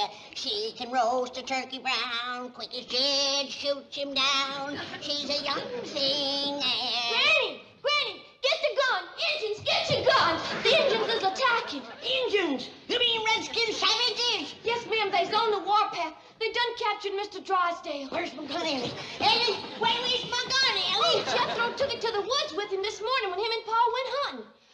Just like my granny always said. Them Redskins wait until the men folks disappear with the guns, and then they attack. What do we do, Granny? We'll fight them tooth and nail. We'll sell our scalps dear. Come on, child, but protect your hair.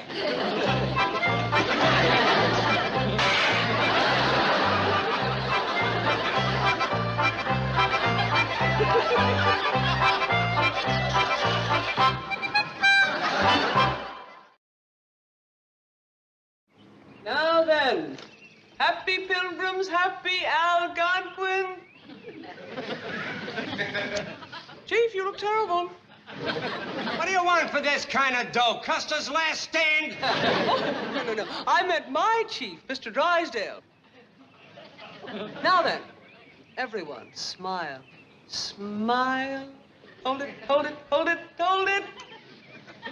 Excellent. Goodbye, all. Wait, Milburn. The next is the most important picture of all, where the Indians give us the turkey. Oh, Margaret. I shall reload the camera while you get the bird. Where is the turkey? It was in a crate right over there. Well, that's the one you mean I gave to the Clampetts. You what? Well, they did invite us over for Thanksgiving dinner. It seemed the least I could do. I am not eating with those dreadful people. Then I am not posing for these dreadful pictures. Please, Milburn, go get the turkey back. Oh, they'll think I'm an Indian giver. No offense, fellas. Then I'll get it. Oh, no. I'm not going to have you insulting them. Look, tell us where the turkey is and we'll get it. At the Clampetts, right through that hedge. Right through there?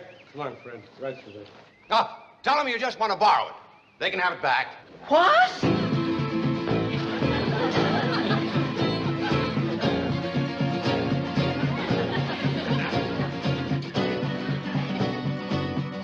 There's two of them coming through the hedge. They ain't toting guns. We'll hide and ambush them. Remember now, don't let them grab your hair.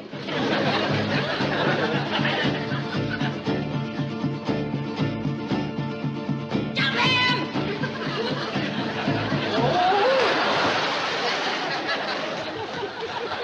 Where'd everybody go?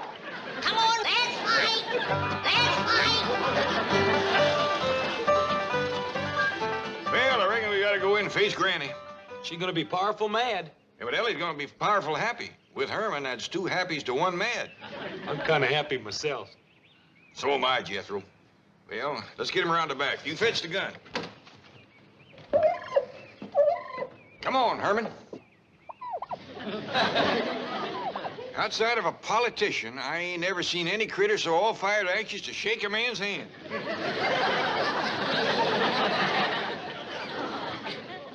Keep a sharp lookout, Ellie. Them redskins is tricky rascals. Yes'm, Granny. Keep quiet, you.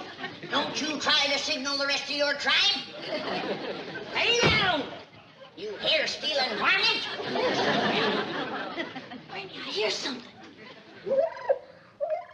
It's a turkey gobble. There it is again. Don't let it fool you, child. That's an old Indian trick. They sneaking up to attack. Lucky, here comes Pa and Jethro with the guns. We saved! We saved, Ellie! We saved! We saved! We saved! Oh, quick! Let him in before they get an arrow in the back. Now you're gonna get it, you red devils! Granny, what tarnation you got here? Some bloodthirsty savages, that's what we got here. And don't you never go off and leave us without any firearms, unless you want to come home and find a couple of bald-headed women. Yeah, they tried to scalp us, and we jumped them first. Well, how in the world could there be wild Indians in Beverly Hills? Any place that can have them ornery-looking billiards can have Indians. The next time you get me a job like this, I want stuntman's pay. Injun, I reckon you better stay till my Uncle Jed says you can go. Oh, they is near. Anybody understand Indian talk? Here, have a slug of Granny's rheumatism medicine. Thank you. Get the kinks out of your joints. So, here you are, lollygagging while we're waiting. And you, always after the fire water. You'll never work for me again. If I do, I'll want to read the script first. Me? Well, shame on you. No, I warned you not to come over here and insult these people. I'm not insulting anybody. I'm being insulted. Oh, baloney. What's keeping everybody? The turkey's right outside. Don't you dare touch Herman. Who's Herman? Now, hold on. I want my money. Quiet down, everybody. Seems to me that Thanksgiving is a mighty poor time for folks to be yelling and arguing at one another. I realize we got a whole heap of misunderstandings to sort out, and I think we all ought to sit down and start sorting them out. Granny, this is mighty fine Thanksgiving victuals. Best tasting fish I ever had. What do you say this is called again, Chief? Gefilte fish. My mother fixed it. I ding you Indians sure do know how to cook. That's a fact, Granny. That there chicken soup was the best ever. Everything is delicious. Marvelous dinner. Delightful. Herman and me sure like it, don't we, Herman?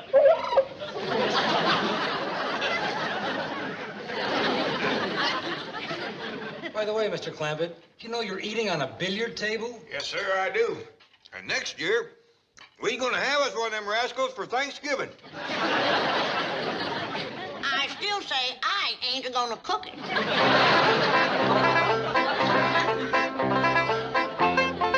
চ্যালেঞ্জটা সহজ হবে না, top 10 এর মতোই কিছু আসতে যাচ্ছে। আজকের আমাদের থিম যেমন খুশি তেমন রাধো।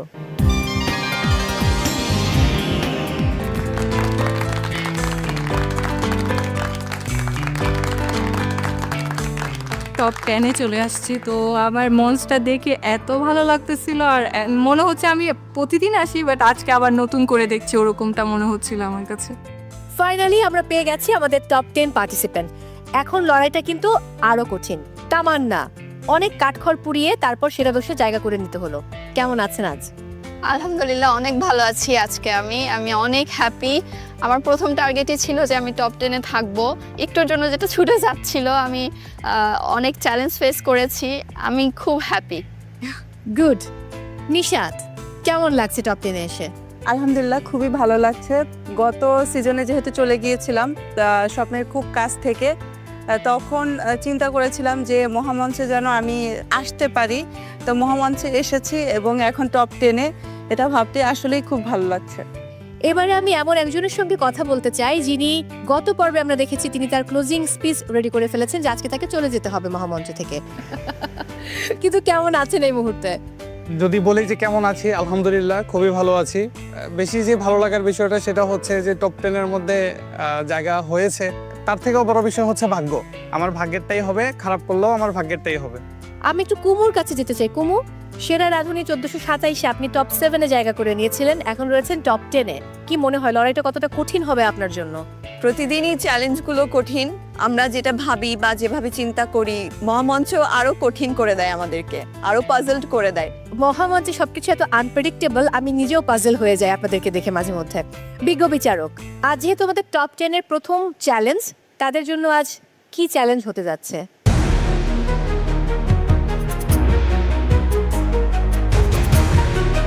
চ্যালেঞ্জটা সহজ হবে না, টপ 10-এর মতোই কিছু আসতে যাচ্ছে। পার্টিসিপেন্টস, আজকে আপনাদেরকে ইন্ডিভিজুয়ালি ফাইট করতে হবে। ইন্ডিভিজুয়াল স্কিলস, টেকনিক্সের উপরে আপনাদেরকে আজকে মার্কিং করা হবে। ছোটবেলায় আমাদের স্কুলে একটা গেম থাকতো, যেমন খুশি তেমন সাজো। সেজেছেন কেউ এরকম? আজকের আমাদের থিম যেমন খুশি তেমন রাধো।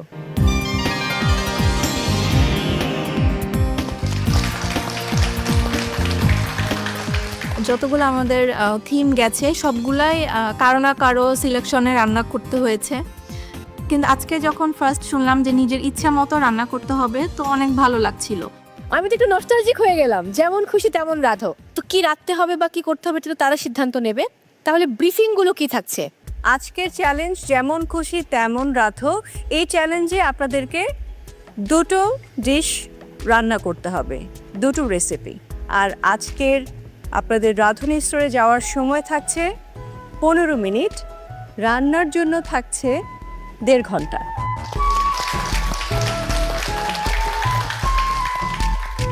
আজকে আমাদের মেন্টরস টাইম আউট থাকবে, অ্যান্ড টাস্কের শেষে আমার ফেভারিট ব্ল্যাক স্কার্ফ দেওয়া হবে। প্রত্যেকের রেসিপি যেন সেরা রাঁধুনির এই মহামঞ্চের টপ 10-এর স্ট্যান্ডার্ড অনুযায়ী রেসিপি যেন হয়, এটাই আমাদের চাওয়া থাকবে। নতুনভাবেই আজকে কিছু একটা হবে, সেটা জানাতে মৌ আমাদেরকে একটু হেল্প করো। আমি কি জানি? আর আমি যে জানি সেটাই তো আমি জানি না। চলো আমরা একটু দুজন মিলে ট্রাই করি। শিওর। নতুন দিন, নতুন পর্ব এবং সেই সাথে নতুন চ্যালেঞ্জ। কিন্তু চ্যালেঞ্জটা আসলে কি?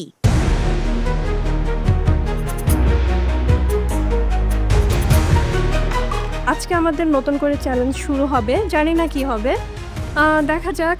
গত দুটো পর্বে আমি খুবই খারাপ পারফরমেন্স দেখিয়েছি, আশা করি আজকে আমি ভালো কিছু করতে পারবো। দুটি চ্যালেঞ্জ আমাদের অলরেডি হয়ে গিয়েছে। আমার কাজ, আমার প্রেজেন্টেশন নিয়ে শুরুতে আমি যেভাবে সবাইকে ইমপ্রেস করেছি, আমি এটা ধরে রাখার চেষ্টা করছি। নতুনভাবেই আজকে কিছু একটা হবে, সেটা জানাতে মৌ আমাদেরকে একটু হেল্প করো। আমি কি জানি? আর আমি যে জানি সেটাই তো আমি জানি না। চলো আমরা একটু দুজন মিলে ট্রাই করি। শিওর। ঠিক আছে, বলুন।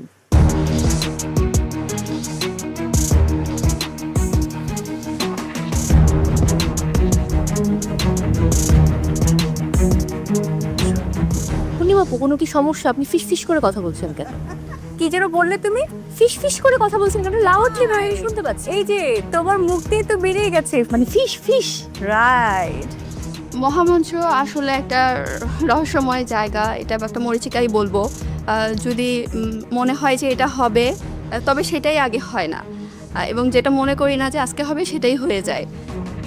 সেরা রাধুনির এই মহামঞ্চে কোনো কিছু প্রেডিক্ট করে আসা যে আমি এটা নিয়ে প্রিপারেশন নিব, এটা আসলে আমার মনে হয় যে ভুল, কারণ সেটা গত 2টা চ্যালেঞ্জে আমি বুঝতে পেরেছি আমি যেটাই ভেবেছি সেটার অপোজিটটা এসেছে। আজকে আমাদের ফিশ নিয়ে কিছু একটা হচ্ছে। ওকে, বাট ফিশ নিয়ে হবেটা কি?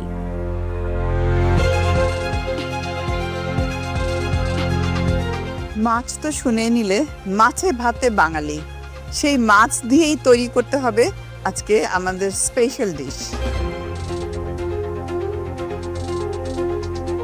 বাট আমরা নর্মালি বাসায় যেভাবে রান্না করি, বাসার রান্না দিয়ে তো হবে না, সো আমাদেরকে দেশি ফিশ রান্না করতে হবে। দেশি মাছ দিয়ে আজকে আমরা রান্না করব, কিন্তু দেশি ফিশ দিয়ে বিদেশি রান্না করব। সো আজকে চ্যালেঞ্জের নাম ফিশ ফিউশন।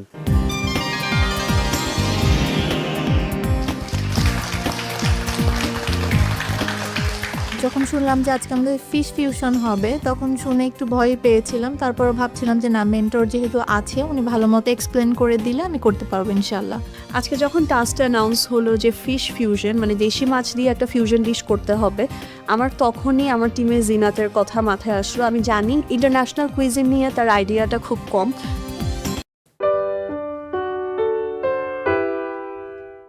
তো সেরা রাঁধুনি থেকে আমাকে বলা হয়েছে আপনাদের উদ্দেশ্যে একটা চ্যালেঞ্জ দিতে, আর সেটা হচ্ছে যে আমার অপছন্দের কোনো একটা খাবার, যেটা আমি খাই না একদমই, এরকম কোনো একটা খাবার মানে আপনারা রান্না করবেন, এবং সেটা আমি দেখবো যে আমি এটা খেতে পারি কিনা, অথবা আপনারা আমাকে খাওয়াতে পারেন কিনা, আর সেটা হচ্ছে মূলা। আমাদের আজকের এপিসোডের তোমাদের টাস্ক হলো পারলে খাওয়াও। আমরা তো 2টো টিম পেলাম, একদল চিনি দল, একদল হচ্ছে লবণ দল, কিন্তু আজকে কোন দল পারফর্ম করবে? এটা আমরা রাঁধুনি কয়েনের হেল্পে টস করে ডিসাইড করব।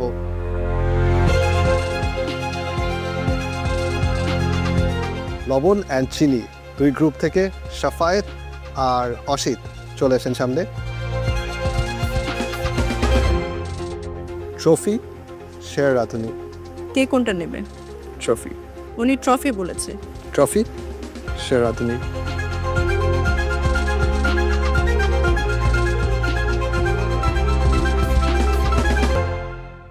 Trophy. Congratulation Asit and team. আপনি আপনার টিমের সাথে ডিসকাস করে ডিসাইড করবেন আজকে কি আপনি রান্না করতে চাচ্ছেন, নাকি আজকে আপনি অপোনেন্ট টিমকে রান্না করতে দিবেন।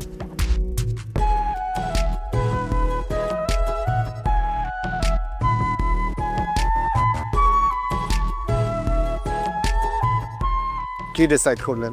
আজকে আমরা বসে বসে ওদের রান্না দেখব। How obvious. শেফ যখন আমাকে আর সাফায়াতকে ডাকলো, তো দেন যখন টসটা আমার ভাগ্যে আসলো, তো সবার ডিসিশন নিয়েই আমি আসলে ডিসিশনটা নিয়েছি। টসটা অসিদ্ধা জিতে নেন, আজকে রান্না করতে হবে। তখন চিন্তা করলাম যাক, অন্তত একটা হেসেল বেঁচে গেল, আজকে রান্না করে যাব, টেনশন ফ্রি, কালকে আরামসে বসে বসে মজা দেখবো। আপনারা যার যার কুকিং স্টেশনে চলে যাবেন এবং আপনারা এখানে এসে প্লিজ দাঁড়িয়ে যাবেন।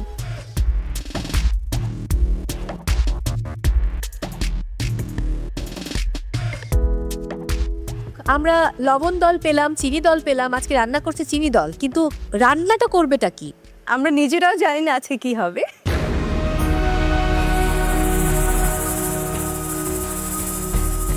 কিন্তু যিনি আসলে জানেন কি হবে, আমরা তার কাছ থেকে জেনে আসি। আমরা চোখ রাখি একটু স্ক্রিনে। হ্যালো এভরিওয়ান, আমি বিদ্যা সিনহা মিম। সেরা রাঁধুনির সিজন 8-এ এখন যে টপ 14 আছেন, আপনাদের সবাইকে আমার পক্ষ থেকে অনেক অনেক শুভেচ্ছা। আমি জানি আপনারা অনেক লম্বা একটা জার্নি করে আজকে টপ 14-এ আছেন, এবং আমি আপনাদের ফুল প্রোগ্রামটাই দেখেছি, খুব এক্সাইটেড ছিলাম যে কবে আসলে আমি আপনাদের হাতের রান্না টেস্ট করতে পারবো। তো সেরা রাঁধুনি থেকে আমাকে বলা হয়েছে আপনাদের উদ্দেশ্যে একটা চ্যালেঞ্জ দিতে, আর সেটা হচ্ছে যে আমার অপছন্দের কোনো একটা খাবার, যেটা আমি খাই না একদমই, এরকম কোনো একটা খাবার মানে আপনারা রান্না করবেন এবং সেটা আমি দেখবো যে আমি এটা খেতে পারি কিনা অথবা আপনারা আমাকে খাওয়াতে পারেন কিনা। আর সেটা হচ্ছে মূলা। মানে মূলা দিয়ে কোনো রান্না আমি আসলে খাই না, সেটা দেশে অথবা দেশের বাইরে যেখানে আমি ঘুরতে যাই না কেন আমাকে কেউ খাওয়াতে পারে না। আর আজকের চ্যালেঞ্জ এটাই যে মূলা দিয়ে আপনারা রান্না করবেন এবং আমি দেখতে চাই এই অপছন্দের খাবারটাই আমাকে আপনারা খাওয়াতে পারেন কিনা। সো ডিয়ার পার্টিসিপেন্টস, আমাদের আজকের এপিসোডের তোমাদের টাস্ক হলো পারলে খাওয়াও।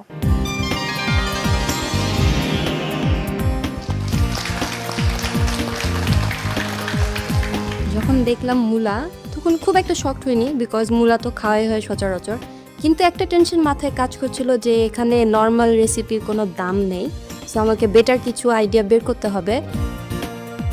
মূলা আমার জামাইটা পছন্দ করে না, যিনি আজকে আসছে উনিও পছন্দ করে না, কিন্তু আজকে এটা আমার ওনাকে খাওয়াতে হবে and I have to make sure যেন সে এটা পছন্দ করে। কি অবস্থা, কি হচ্ছে? What's your recipe? মূলার কাবাব আর এটা হচ্ছে মূলার মিক্স। ইন্টারেস্টিং। ইতালিয়ান টাইপ ক্রিস লরেন উইথ র্যাডিশ, আর সাথে করছি একটা মূলা চাট। আমি একটু ইন্ডিয়ান ফ্লেভারস দিয়ে আজকে প্লে করছি। আজকে আমি করছি একটা অ্যাপেটাইজারে করছি আমি মূলা চিকেনের কাবাব, আর ডেজার্টে করছি আমি মূলার চিজ কেক। অ্যাকচুয়ালি এটা মূলার মুজ হবে।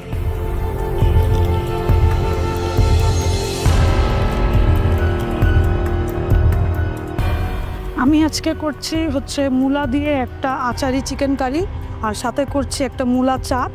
আমি একটু ইন্ডিয়ান ফ্লেভারস দিয়ে আজকে প্লে করছি। এখন শুধু আমি আমার চাটের ইনগ্রিডিয়েন্টগুলো অ্যাসেম্বল করবো, জাস্ট প্রেজেন্ট করার আগে আমি ওইটা মেখে প্রেজেন্ট করে দিব। আর আমার বাকি সব এলিমেন্টস আজকে রেডি। আজকে আমাদের চ্যালেঞ্জ হচ্ছে মূলা দিয়ে আমাদেরকে বলা হয়েছে যে এমন কিছু বানাতে যেটা আমাদের অতিথি জাজ যিনি আছেন উনি খেয়ে যেন বলতে না পারে যে ওখানে কোথায় মূলা আছে। তো ওই কারণে আমি ওই চ্যালেঞ্জটাকে মাথায় রেখে আমি দুইটা ডিশ করতেছি। একটা হচ্ছে ক্যানাপিস আর একটা হচ্ছে লাভা কেক। আমি দুইটাতে মূলা ইউজ করতেছি, দেখা যাক আমার জাজ খেয়ে বুঝতে পারি নাকি অ্যাকচুয়ালি ওখানে মূলা ইউজ করা হয়েছে।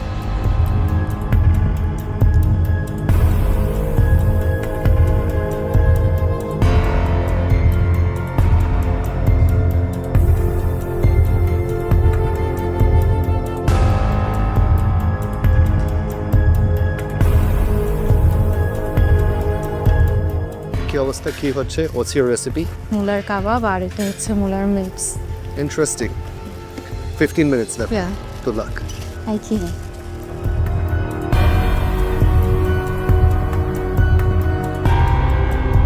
কি অবস্থা? এত সব আলহামদুলিল্লাহ। কি বানাচ্ছেন? সব আমি করব হচ্ছে ইতালিয়ান টাইপ ক্রিস লরেন উইথ র্যাডিশ, আর একটা সুইট বাইট করব র্যাডিশ দিয়ে। ঠিক আছে, good luck Nishad. Thank you chef.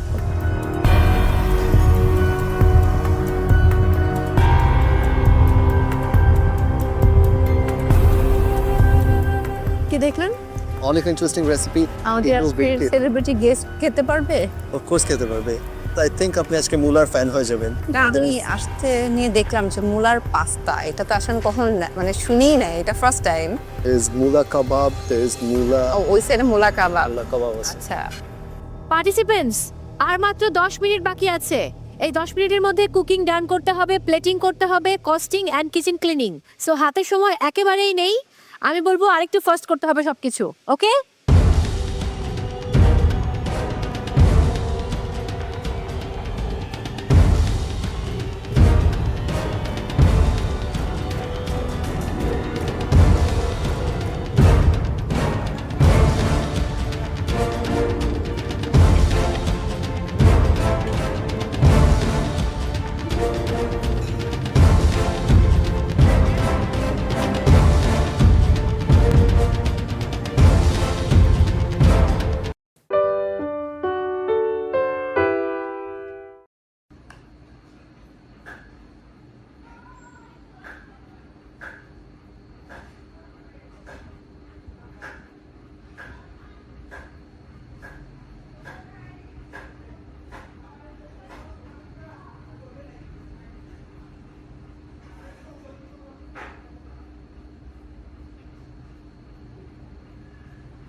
Bạn ơi, nào lên Hoàn Kiếm uống bia 14.000 một cốc. Cái gì? 14.000 một cốc bia hơi.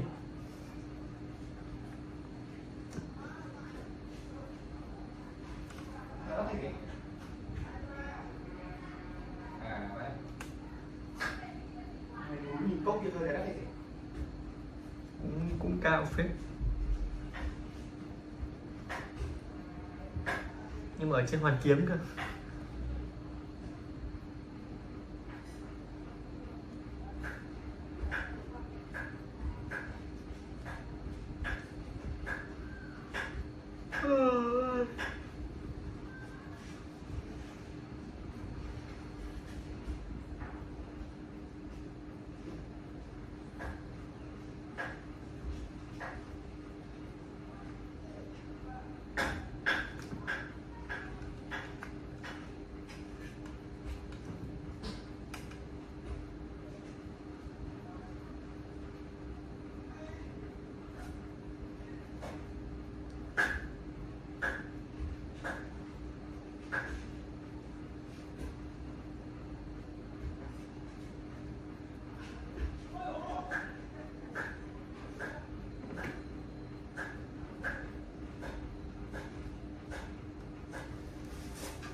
Anh đánh thường nhưng mà anh em tuyển nó cũng vẫn là đánh thường nó hay.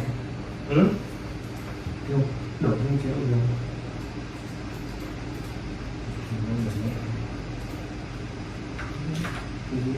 Đông người. Người đi ngoài. Người đánh đi ngoài cũng được. Trường thì trận đông.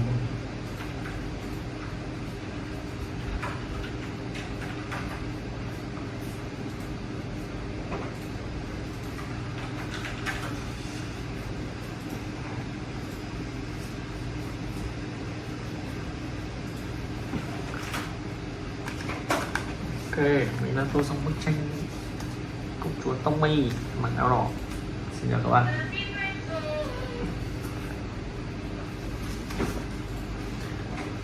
Bạn ơi, hỗ trợ tôi với.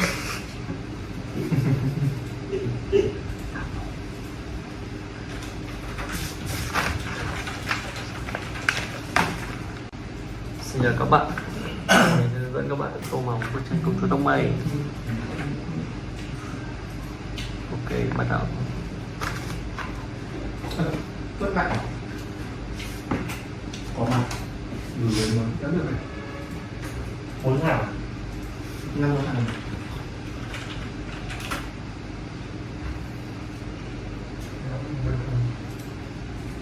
Không đi hiểu cách. Đánh đi thử lại không gì được.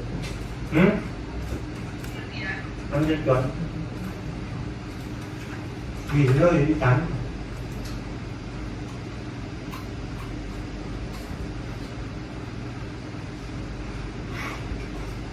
Cái gì ra thằng này mới thế này em không biết. Không đủ được.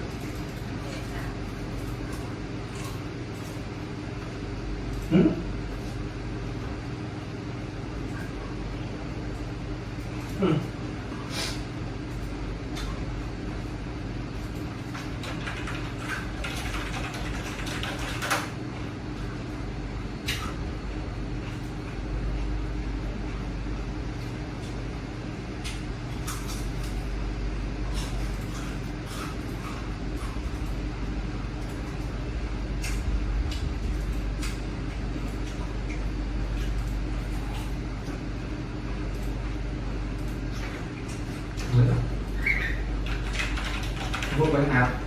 Bố bạn thằng đi học cùng em rồi.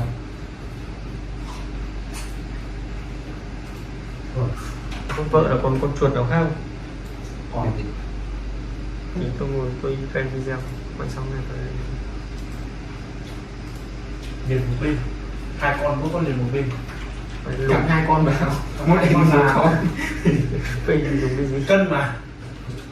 Không, nó không liền đâu. Ôi hơi hơi.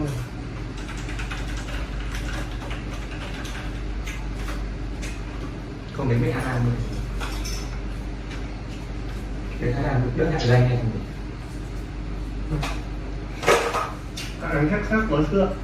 Được cũng được.